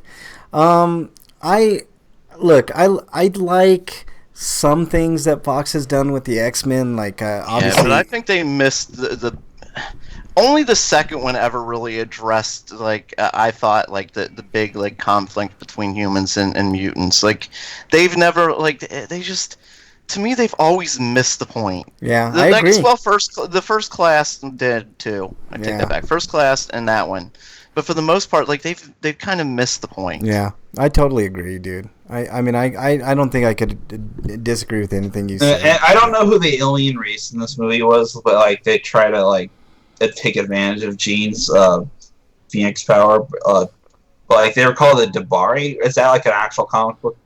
That sounds race? Familiar, actually. It might be, Eric. It sounds familiar, but I remember in some other Dark Phoenix stories, Mr. Sinister was involved, with that X-Men anime. That it's a post event, Dark Phoenix event where he was involved. Yeah, I can't remember what the original alien race was. It wasn't the Kree, was it? No, I don't think it was. I don't think it was the Kree. It could be that Dabari. Shi'ar Empire, maybe. Oh, it could be. Anyways, they were shapeshifters, and they apparently were impervious to most attacks. Yeah. I am excited for the X-Men to come back into the MCU fold, man. I really want them and the Fantastic Four, and I want them to reboot, obviously, Doctor Doom and make him a lot better, because they have not captured Doctor Doom in the least in the fucking movies, man. So since this movie is mediocre, I'm giving it a 5. Okay, that's fair. That's totally fair, man. They hired an actor for his charisma to play Doctor Doom. Doctor Doom is not known for being charismatic. No, not at all. He's more like M. Bison. He's not charismatic. He's just emphatic. Yeah, Dungeon says he's also hoping for a great Doctor Doom movie. I am too, man. I think Doctor Doom would make a great Thanos type end time villain. Also, the whole First Class series of X-Men movies highlight a bigger problem with the last continuity, where those people that played those roles were just way too old to begin with. Yeah, they need to wipe the slate clean and start over in the MCU. And as much as I would love, I'd be good with that too. I don't how they bring back a Quicksilver. Where are they gonna do the alternate universe thing like they're doing with Spider-Man? They could. I mean, they could do all kinds of different things, man. Let's see. He's intimidating. He wasn't. Yeah, as Questbuster calls him, he's the anti-Iron Man. Well, not only. Well, I don't know if he's the anti, because he's using both technology and magic. Well, he's saying how Iron Man basically in the movies is the outgoing, the part, and in the comic books he's the party animal and stuff. He's the ladies' man. No, Doctor Doom is a guy who's. So is Iron Man supposed to be? Cause. Yeah. Was Iron Man? He is 100% right at all times. You're right. Was Iron Man supposed to be the unofficial leader of the Avengers? No, absolutely not. They okay. Here's the thing. In the comic books, Iron Man was obviously a big, part of everything. But he would never, in the comics at least, I never thought of Iron Man Yeah, as like it was Captain America. So it's like it's like Captain America was the leader, but in the universe, it was him, I guess. well, it was him because Robert Downey Jr. To be honest, like his charisma carried the day with all those movies. So that's just the way it was. But yeah, Plus the fact that Captain America didn't join until like the first Avengers movie at all. So. Yeah. Oh, and Cosmos says Iron Man equals justice, Doctor Doom equals world domination. Yep. And under Doctor Doom, you're going to have a world where there's going to be no war, no fighting anything, because everybody's going to be forced to live indoors. Yeah. On curfews of like 23-hour curfews. Peace but no harmony. Yeah, peace but no harmony. That's exactly right. It'd be a total he'd be in complete control of the entire world. He'd probably have like giant robots controlling everything, holding up down peace. And if you get out of line in any slight way, he just kills you. Yeah, Doctor Doom has always been like a Hitler type person to me in the comic book world for sure. Like he doesn't have empathy. He's kind of like the Terminator. Like he's in that way. He doesn't care. You get out of line, you're gonna fucking die. He's gonna kill you. Like that's I think Doctor Doom would be the next great big. Him or Galactus. Galactus, they fucked up in Fantastic Four and made him a dust cloud, basically. Oh, but dude, that movie. Yeah, but they need to bring him back. Dude, yeah. that movie. And the worst thing about that movie is the obviously terrible racism of the Japanese people having buck teeth. Yeah. All right. Like, why did you decide to go to Tokyo, and why are you making these Japanese people look awful? Yeah, the Galactus Cloud Dungeon says. All right. I'm gonna review Ma real quick. Ma is a really good movie. It ratchets up tension. I saw the Rotten Tomatoes at 60 for that movie. Oh, so, Ma is good. Ma, I don't care what Rotten Tomatoes says. Ma is. It's just that sometimes they're right. So yeah, I know, but usually with horror movies they're not right, Eric. Like if you see a horror movie at 30% or better, then see it for yourself and make your own judgment. If it's below 30%, then usually Tomatoes is right, Rotten Tomatoes. But anything above that, go see the movie. Like honestly, make your own judgment. But Ma at 60% seems right to me, but it's a better movie than that. Ma has a lot of tension in it, which I love in movies. Like when tension is done right in movies, it can be a really, really good thing, like Hereditary. Hereditary was like ratchet tension up to 10 type movie. Ma's more of a ratchet tension up to 8, maybe 9 at certain points. But Ma is a great horror movie. And Octavia Spencer is a fantastic actress, and she shows her range in this movie for sure. I highly recommend you guys go see Ma. It's a really good movie. See it in theaters, or wait till it comes out on DVD. But either way, you're gonna have a good time. I need to see Brightburn and that, but I probably won't be able to see a movie until next week. Yeah, after next week. Brightburn is another one that I want to review for you guys, and I'm also giving it an 8. People were saying that it's like evil Superman, and they were right. It is an evil Superman origin movie, and it is pretty fucking good and frightening at times, and scary, and pretty well acted, but for the most part. There was nothing I really disliked about Brightburn. I'm also going to give it an 8 out of 10. The possibilities, I was talking to Bernie about this, the possibilities on Brightburn are fairly endless, but the problem with Brightburn, there is an inherent problem with Brightburn. There's no yin to the yang. You know what I mean? There's no Brightburn, the anti-hero or evil hero, whatever you want to categorize him as. There's nothing to stop Brightburn. I don't see a world in which Brightburn is he's stopped. Basically just Jason. Yeah, there's nothing that's going to stop Brightburn. So they do have an inherent problem. If it's supposed to be like Superman, there's got to be like a kryptonite then, right? There's a small Well, I'm illusion. sorry. Did you see the movie? I did. I saw. Oh, it. okay. Then Yeah, my bad. I thought we were talking about like on previews. Yeah. My bad. No, that's okay. Shut up then. Um, You're the expert. No, I dumbass. no. He did say he was reviewing a couple movies. No, so that was that- also- Hold on. Okay, I was typing. I'm Yeah, sorry. it's I alright. am the dumbass. I said it. All right. Honestly, there was there was not a kryptonite, but something that could hurt Brightburn. But the problem is the person that knows this dies in the movie, so nobody knows how to damage Brightburn. Like the path for Brightburn to become like supreme ruler or whatever the fuck Brightburn wants is there, and they show some snippets of that at the end. So yeah, it's it's a pretty good movie. It's scary. It's definitely a horror movie. So I give it an 8 out of 10. All right, let's move on to everybody's favorite segment. I'm assuming nobody has a Heiscapade this week. I don't either, unless you do. Breakman, do you have a Heiscapade? No. What about you, Eric? No Heiscapade? No. All right, let's move on to... What is it?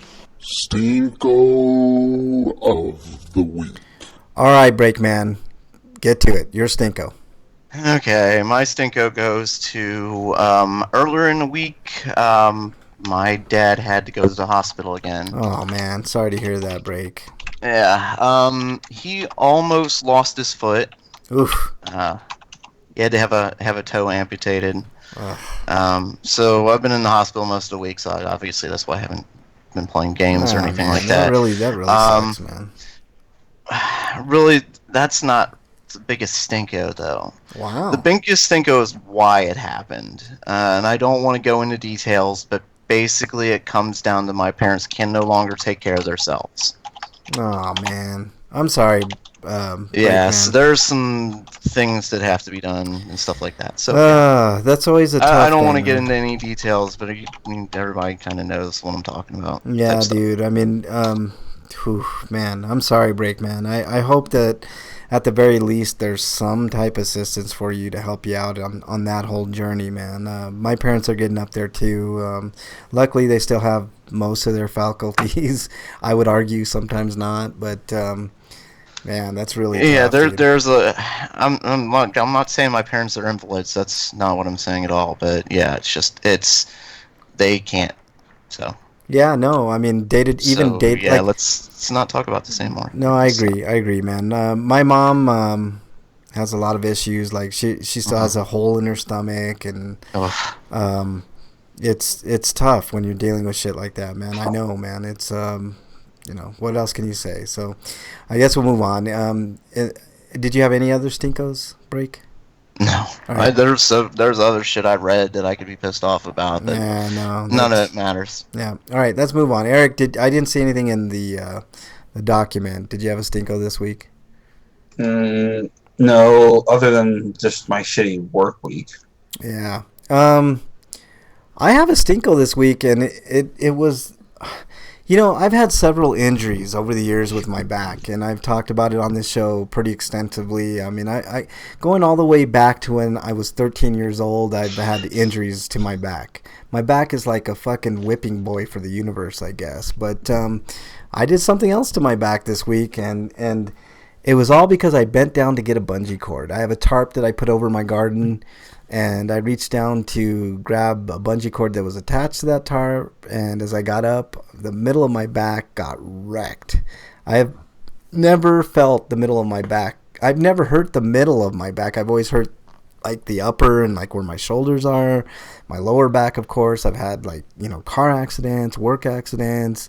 I mean, you name it, my back has been through the fucking works. But I managed to wreck the middle of my back this week. So I've been putting on lidocaine patches just to get through, to hopefully get through to where I can function again. But man, it's even kind of hard to walk and stuff, but I'm getting better. But man, it was tough.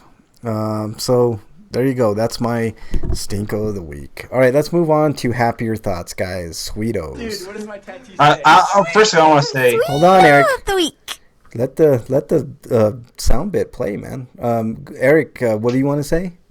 I wanted to say, like, Frank needs a RoboCop surgery. I really do. I wished I could get like a. He needs a Robo back. I wished I could. I wish I could replace a few of the muscles back there. And actually, what I really wish could happen is I could upload my consciousness and my memories to like a fucking computer and become a robot. I wouldn't even give a fuck, man. Like my back is so wrecked. But anyways, let's move on to Sweeto's Breakman. Robo Frank Dungeon says. Come on, everybody. Do that theme song with cowbell. Yeah, exactly. Where's my cowbell? I have to. This table's a mess. I've been busy this week, so I haven't had a chance to like straighten up yet. I found it. Did you find it? I'm trying to get to, like, anytime I try to do the RoboCop thing, there we go. How's that for you, Breakman? Yes. All right, I'll let it go as you Yes. as you talk. Oh, I guess my Sweetos. It's I do have a Sweeto. The cop that in the Florida massacre. What was his name? I gotta look it up. Oh, the guy that did nothing, the Parkland guy. Yes, the guy who hid outside while it was happening. Yes. They arrested him, and he's being charged with child neglect for one.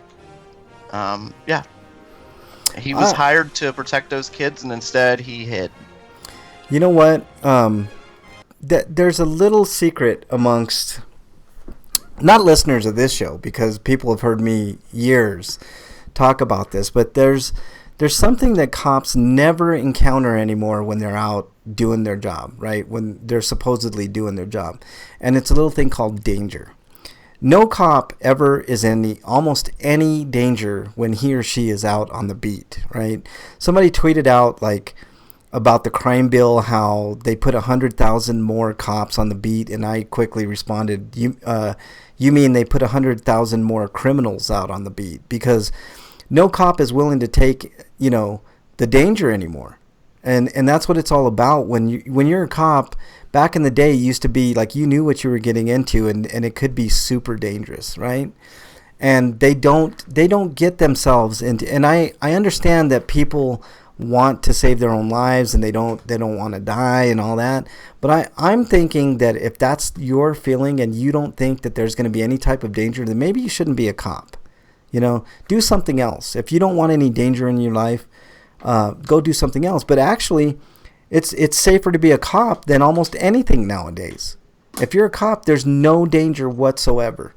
So of course you're not going to serve the people. Of course you're not going to do what Breakman just said, go into the Parkland school and save kids, because that would put you in danger.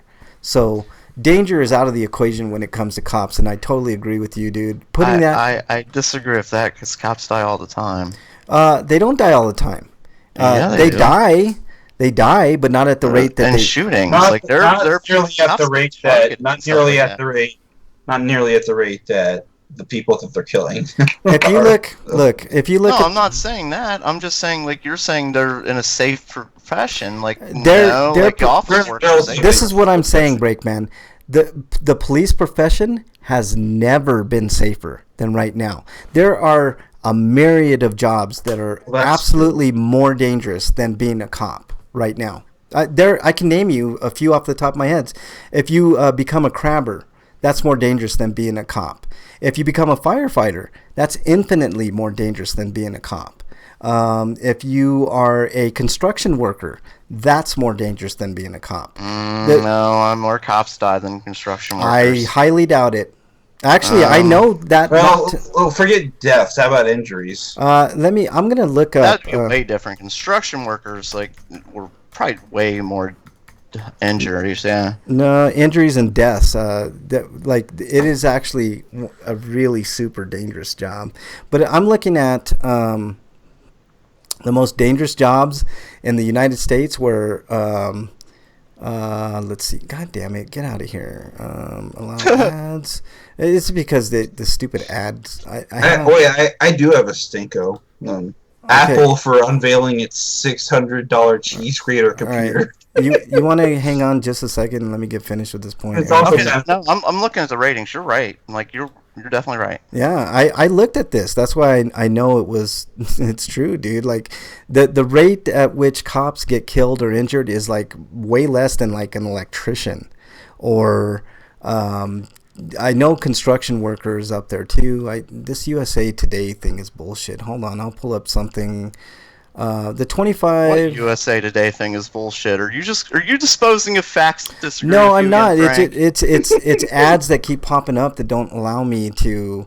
Let's see, the 10 most dangerous jobs of 2019. This is from marlincompany.com.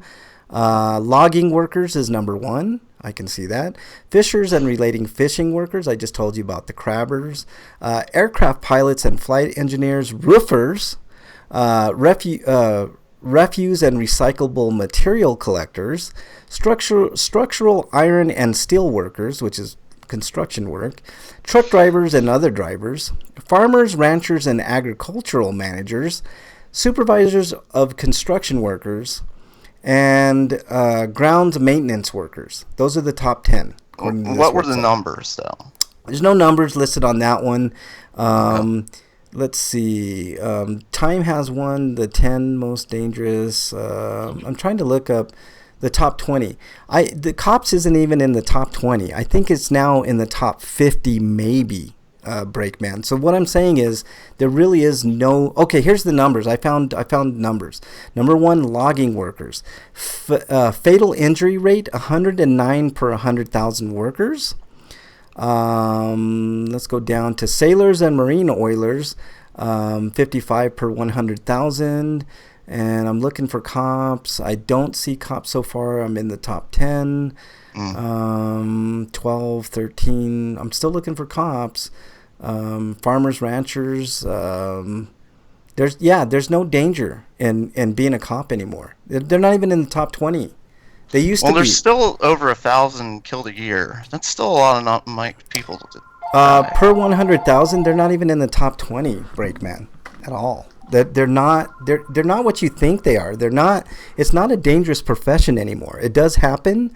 It's sort of like stranger danger, right? It does happen, but the rate is so minuscule that it's not a thing. Stranger danger is not like a huge issue that we have to go out and like put signs up and say, watch out for strangers. It doesn't happen. I mean, it happens, but the number is so insignificant that it's like a blip on the radar. You see what I'm saying, Breakman? Same thing with cops. It's not dangerous to be a cop anymore. It used to be, not anymore, because cops have absolutely no danger. If you look at the and if they do something that's like heinous, like kill a black person, they got like a layer of protection. It's much more dangerous to be a person of color in this country than it is to be a black person. That's for sure, and that's due to cops. But they have like bulletproof. All their military weapons that they got. The fact that they're allowed to shoot on sight without even worrying about repercussions. There's no danger. There's no danger. Yeah, no, I agree with that. That's a big problem. Yeah. All right. So wow, that came from a Sweeto. I'm saying when the 1,000 deaths a year is not no danger. It's not. How many? They just put 100,000. I looked. It said there's over 1,100 cops murdered in. How many cops are there in the United States? They're not even in the. Know. They're not in the top 20. How many? Let's see. How many cops are active? I'm saying it's not a safe profession. I'm saying if you want a safe profession, you work in an office. It's slightly above that. I agree. I mean, you're not gonna, you're not gonna. I can't compare like an office job to a cop because obviously there's. Well, that's what I said, Frank, and then you just jumped on me. No, I didn't jump on you, man. I'm just saying. Yeah, you went on for 5 minutes now. You didn't jump on him. You just proceeded to ignore what he said. Look at this. And just mouth off for long-winded sections like you usually do. There are between 750 and 850,000 sworn police officers plus 18,000 agencies. So there's 850, anywhere between 750,000 and 850,000 officers, and there's more, being And this was like last year, so I'm sure that this number's like about 900,000 at least now. So the danger just isn't there for them anymore. There are dangerous elements of their job, Brakeman. I'm not going to discount what you say. Yeah, because like nothing's ever 100% safe. Right. But I'm not going to say that it's like safer than being in an office. That's not at all what I'm saying. But it's not what people. Well, the argument started over construction, and I said you were right, and then I said that, well, it's safe. I said that if you want to be a safe job is working like in an office. Yeah, no, I agree. Like, but just above that, I'm and pretty no, you sure. didn't. You disagreed with me then too. No, I agree with you on that. Well, if I did, I apologize. But no, I'm with you, man, for the most part. But it's not unsafe to be a police officer anymore, man. I mean, there is a chance that you're going to get killed, but the chance is mighty slim. And it's not even in the top 20. I mean, it's probably. I think the last statistic I saw was it was like 54th on the list of things, and it used to be like top 10. So you can see the disparity. I mean, I don't have exact numbers for you, Break, but to go from the top 10 wherever it was down to like 54th in this country, it goes to show you, and the fact that there's 850,000 of them now as opposed to what there was back then, it shows you that it's becoming less and less dangerous to be a police officer. There's no repercussions for killing people. Like if you even hint that there's going to be any potential danger, you could shoot on sight and get away with it. So there's no danger. It's like it's like nothing to them anymore. There are situations like the Parkland thing, and let's get back to your Sweeto. I'm glad that cop is in shackles because he deserves it. Was there any word on how many years he's facing potentially, Brakeman, or no? I closed that article a while ago. All right, sorry. All right, Eric. Let's move on to your Sweeto. yeah. Well, I want to mention my stinker was Apple for thinking it could get away with selling a $6,000 cheese grater. No, it's a $5,000 cheese grater that doesn't have a stand that costs $1,000 by itself. Jesus Christ! And it has specs similar to what you could build yourself for $1,200. A cheese grater? Like you're talking like? Yeah, it looks on the front of it. It looks like a cheese grater because of the way they've designed it. Oh, you're talking about the display, the Yeah, okay. I did see that. That's ridiculous. It's a 6K display and all that. But what I find funny is they're already touting 8K displays. Like I saw, I think it was a Samsung commercial for 8. I'm not talking about. It's $6,000, not 6K. Yeah. No, that is ridiculous, man. $6,000. Ugh, who's gonna pay? Nobody's gonna pay that, except the elite, which there are very few of. But No, it's like people argue that buy Apple is to be proof of the status of what I can kind of see that, but I don't see how when their reputation for building quality products as of late is in question because this is a company that makes not green products like the AirPod that are designed to break after about a year's of use, and you can't even recycle it after that unless you take it to some specialist place. that's crazy. People are up in arms over it. I would be up in arms over it too. And I'd see what you're saying about it. It looks like a cheese grater, man. That's the first time I've ever seen that, man. That's crazy. That's really crazy. Who's gonna pay that? Not me. That's for sure. Well, that was just the computer. Didn't include the price of the monitor. And as Eric was saying, the stand alone is $1,000. Fuck that. So Stand. dumb. Yeah. Dungeon Buster says this. I didn't even get a chance to see this earlier. He says, "Put down the Funko, or there will be trouble." Just like RoboCop. You didn't say that right. I know. I mean, Steve Jobs was a piece of shit, but I think while he was at the company, they wouldn't have pulled something like that. Yeah, I agree. I totally agree. All right, guys, let's move on to a real quick free-for-all I got for y'all. It's a free-for-all! Little baby! Yeah, it's a free-for-all! Wow! Suck it!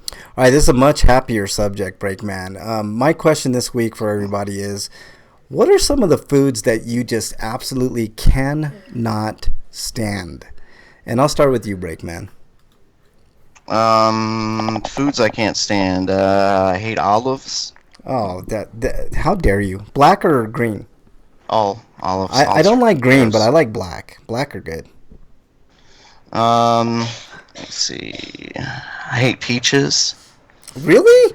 Peaches? Yeah. What? It's Yeah, weird. I used to not like peaches, and now God. I'm finding myself enjoying them. I fucking love peaches. I ate man. them as a kid, but it was like always that little fur stuff on it with like ticklish, and then I'd bite down into the core of it. I hate peaches. I love peaches, man. Peaches are good. How dare you? I also I don't eat fish, and it's because I used to sell fish, and it kind of made me gotcha. gag after a while because I used to eat fish too. But I've always said if I was stuck on a deserted island, I would fucking eat fish again. Yeah. But I would probably starve before eating a peach. God, really? Wow, that is strange because I love peaches, man. I fucking hate. Hold on, guys. A lot of people love peaches. I just Yeah. Yeah, I know, man. That's let me see. What else do I hate? Mayo. Mayo is disgusting. really That's not really food though. That's an oil. mayo kind Condiment, of. I guess. Yeah, it depends on I what know, you put Mrs. it on. Brakeman's like, I fucking love mayo. I know you do. I like mayo too, but Mrs. Brakeman is right. You're wrong on that issue. I think like a mayo and just the right amounts is okay to put on your sandwich. Yeah, it but, like, depends on what. It depends on. but like if you go to Subway, they'll like overload it unless you tell them explicitly go buy the mayo. Dungeon says eck mayo. How dare Yes. you, Dungeon? How dare Dungeon you? Buster is I will avoid mayo if possible. Yeah. Sometimes I'll get it like on my like Mr. Hero sandwich because like for their condiments for sandwiches are kind of garbage. there. You know what your penance is, Dungeon? You're good. You have to eat a mayo sandwich, and all so, it is. so I'll ask for like Parmesan mayo. That's okay. Dungeon has to eat a mayo sandwich. Just 2 pieces of bread with a big glop of mayo right in the middle. I thought of another one I hate. Okay. Dill pickles. What?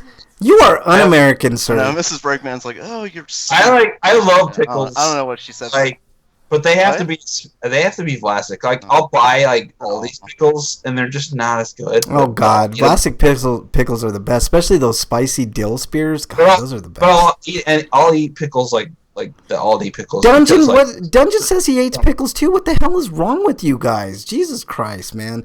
Bernie His says taste buds work. That's what's wrong with him. I like blueberries, and Frank hates blueberries. Oh, and Frank I don't- hates Frank berries. hates blueberries? I don't hate blueberries. I can eat them, but it's not one of my favorite things. It's okay. Well, you know? I hate raisins. Oh God, I can't stand raisins. Ugh. I think raisins in the right circumstances are okay, but Oh like, my God. I wouldn't eat handfuls of them by Oh themselves. God, yeah. Blonde menudo, Bernie says. Yeah, it's like this different type of menudo. It's like a white. I don't know what the fuck they do to it, and it's gross. I agree. Blonde menudo sucks. Raisins are alright, but grapes are better. And Bernie is exiled, just like Dungeon and Breakman are exiled. She says, oregano and cilantro. Those are some of the greatest spices in the world. Yeah, you need those for salsas. You goddamn right. And you I need. like cilantro on my burrito. So. You damn right. Yeah, and Ghostbuster doesn't mind raisins either. Yeah, like I don't mind raisins. Oh, you guys are grapes insane. better. And raisins are the devil's food. Raisin man. Brand's good. Raisins Indeed, are what. Raisin Bran is good. You know what else I can't stand? Liver. I hate liver. I never had liver, so I can't say anything. Oh God, it tastes like. Okay. But based on everything I've heard about natto, it's something most people don't want to eat. Period. Yeah. All right, you're back in my good graces, Dungeon. He says spices are tasty. And liver is not delicious, Bernie. You're exiled. I can't think of anything I And hate. depending on how it's prepared, I will not eat broccoli. Like it has to be like it's usually raw. I'll eat broccoli raw, but I won't like cooked broccoli. It's something I tend to avoid. Really, I like broccoli quite I a like bit. broccoli too. Yeah. Liver is something that's also devil's food. I think. I'll eat uncooked peas. I and, think like, Satan. greens. Oh. Satan decided that he wanted to like make fun of like God, and he said, "You will be forced to eat liver at some point to the world," and it happened. How about a liver that's shaped like a train? Oh God, shut up, Eric! like You're most raw exiled, you son of a vegetables bitch. and fruits and stuff like that. I love this stuff. Let me tell you what I think liver tastes like. Liver tastes like if you put pennies in your mouth. You know, that coppery bullshit taste, and iron. Like if you like tasted the way iron tastes like, that's what liver tastes like to me, and it's fucking gross. It tastes like minerals. I hate Parmesan chicken. I don't like that. I don't like Parmesan cheese either. Blah. But on the flip side, I love blue cheese. So it's like. I don't like blue cheese, but you don't like Parmesan chicken? Like those are, I like Parmesan chicken. You can get them. You can go without the cheese, but you gotta get the sauce, like the spaghetti sauce. I don't like the that. sauce. The combination of the tomato sauce and the chicken has never melded well with my stomach. I like it. I like it. That. It doesn't agree with it, so I don't like it. Bernie's also exiled. It's just weird because I've had sauce and chicken like on pasta, but when it comes to chicken parm, I just don't like it for some reason. I my like stomach it okay. hates it. Hey, everybody's different. Yeah, I like it okay. It's okay. I love peas, and you are exiled, Bernie. She says she loves peas. That peas is another one. I know I can eat them in very small quantities, and I love snap peas. Snap peas are really good. But like peas out of a can is fucking gross. It is disgusting. Get out, Bernie. You're making me grossed out, man. What's wrong with butter? you? She says with butter. Gross. Yeah. Nasty. Watch The Exorcist. That'll change your mind. I tried grits once and it was gross. I like grits. I like grits okay. I like sweet grits. I don't like salty, savory grits. Sweet grits are okay though. Yeah, they're fine. But maybe. I had the salty kind, so yeah, I didn't like it. Yeah. All right, gentlemen. It was like eating butter, so I was like, no, this is gross. Yeah. All right, gentlemen. We're gonna move on to our plugs. Breakman. Break likes just eating butter. What? Who said that? No, God, that's gross. So I was like, so he likes peas with butter. Peas with that's what they're talking about, and that shit's gross. It's fucking gross. No, just peas by themselves raw, please. Oh yeah, not just snap peas. Other than that, I can't stand peas. Peas are gross, especially out of the can. So we've talked about nasty foods. Like what foods you love? Oh well, maybe we'll save that for next week, Breakman. Chicken, pizza, spaghetti. Dungeon's like, yeah, I agree. Dungeon's gross. All right, let's move on, guys. We gotta get out of here. Let's do our plugs. Next week, Breakman. It's all about Chow Daddy. We all learn about Chow Daddy. Yeah. Hey, Chow Daddy's fun. Breakman. Next week we'll do our foods we love. All right, we'll contrast that. All right, Breakman. Plugs, please. You can follow me at break_man on Twitter, also at RPGrinders, where you can ask me Dear Breakman questions, and we'll respond with, whatever I feel like, really. I'm sorry, with great advice. That's what I meant to say. Yeah, there you go. All right, Eric, you're up.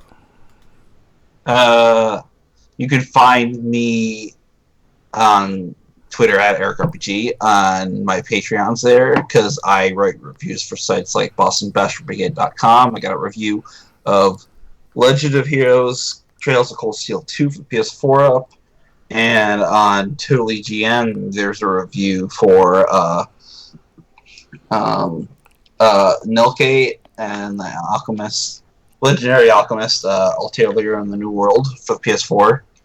And if you read those and you like what I've read, or you read those and continue to read, and then you want to support me, like a little as $1 would help. So like within my Twitter account, there's a link for my Patreon page. You just go there and sub and give me some coin, because I could use it, because I need a new microphone and other things. Yeah, you definitely need a new microphone, man, for sure, man. But all right, man. Anything else, Eric? Enjoy your weekend, because I sure as fuck won't tomorrow. Happy E3, everyone. Happy E3, yeah. We're going to have an E3 show next week. Maybe we might not get to some of our segments that we do. I'm sure we'll keep Stinkos for sure. Nobody wants to not do Stinkos. So the worst thing about coming in tomorrow is they're making us come in at 6. Ooh. We get to leave an hour early. Ooh. Yeah, great. Fuck, man, that sucks, man. That. Yeah, I agree. on fucking Saturday. Jesus Christ, Eric, that sucks, man. So you have to go through that, but at least they're giving you a little bit of overtime, I hope. But all right, I want to thank everybody in chat. Thanks to Commander Root was in chat. I'm waiting for Commander Groot to be in chat too. Bernie was in chat. Thanks, Bernie. Slagar was in there. Good friend Slagar for a short time. Our good friend Freak 5 Chaos was in there. Lurks was in there. Thanks for joining again this week, Lurks. Our really good friend Dungeon is in there. Dungeon Buster, thanks for joining. Slow Cool, thanks again for joining. And Zenekiber, thanks also for your return visit. Some of you lurkers should send us a Dear Breakman question, you know. Yeah, at RPGrinders. We can give you a relationship advice, like we can tell you how to catch the cheating bitch. Or, I didn't catch mine till 17 years later, Breakman. Oh, dude, I'm sorry, man. That sucks. That's all good, man. It's all good in the hood, brother. It's all good. Yeah, I was going to make another joke, then you said that, and I'm like, damn, I'd feel bad making that joke. It's all good, man. Let's see. You can follow me on Twitter at Frank Branches. You can, send me hate mail or whatever. I do a lot of political shit on Twitter, so if you're into that type of thing, engage with me on Twitter. It's fun. Dungeon Buster was talking about ice cream. Here's a PSA: if you go to Dairy Queen and you like Reese's peanut butter cups, get the Blizzard that's Reese's chocolate or peanut butter lovers, depending on your preference. Yeah, it's good. Good stuff. Do you guys have graders around there? No, I don't. Oh, I know you don't. Graders is a local thing. I was asking Eric. Oh. Local ice cream? No, nothing like that. Oh man, Graders is good. It's not just ice cream.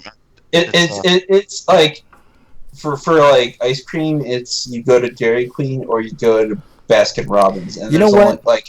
And there's only one. There's only a Baskin Robbins. Even if you want to go to Dairy Queen, let's go. How about you all take my advice? Around there either. Yeah. How about you all? EF? How about you all take my advice and stop eating the sugar? How about that? That might help you out. I can't. Dairy farmers. I don't think I saw a United Dairy Farmer until I got to Columbus. All right. If you want to engage with me, there's probably a couple in Cleveland, but I've never seen them. UDF has good ice cream, but probably the best ice cream I think just around is Graders. Yeah. All right. So you can follow me on Twitter at Frank Branches. You can also catch me on any of the game systems RPGrinders. That's PlayStation Network, Xbox, and Nintendo. No Grinder Dance Party tonight. I might do one next week. I'm going to do one a month, so kind of a mystery thing. When am I going to do it during the month? I think next week might be the week, but I'll let you know on Twitter beforehand. But other than that, I don't have anything else. Anything else, guys? Ice cream is delicious. I wish it didn't hate me. Yeah, exactly. Maybe we could do that for like after next week, like our favorite ice creams. Okay. Oh no, because that'll just make me sadder. Yeah. Dungeon Buster, stay away from that chocolate. Why? Because you can't get it anymore. I'll have it. It's been a long time, but every once in a while I'll get it, and it's like, oh man, this is so delicious. Oh god, this sucks. That's the same way I am with hamburger, man. I cannot do hamburger whatsoever. Oh, that sucked too. I love hamburger, but fuck hamburgers, man. But your stomach doesn't love it. No, it doesn't. It hates it, man. I pay for it every fucking time. All right. Thanks, everybody in chat. Really appreciate it. If you're listening on the archives, thank you guys so much, and gals, for listening. Stay safe this weekend. We want to see you back here next week. Till then, we're out.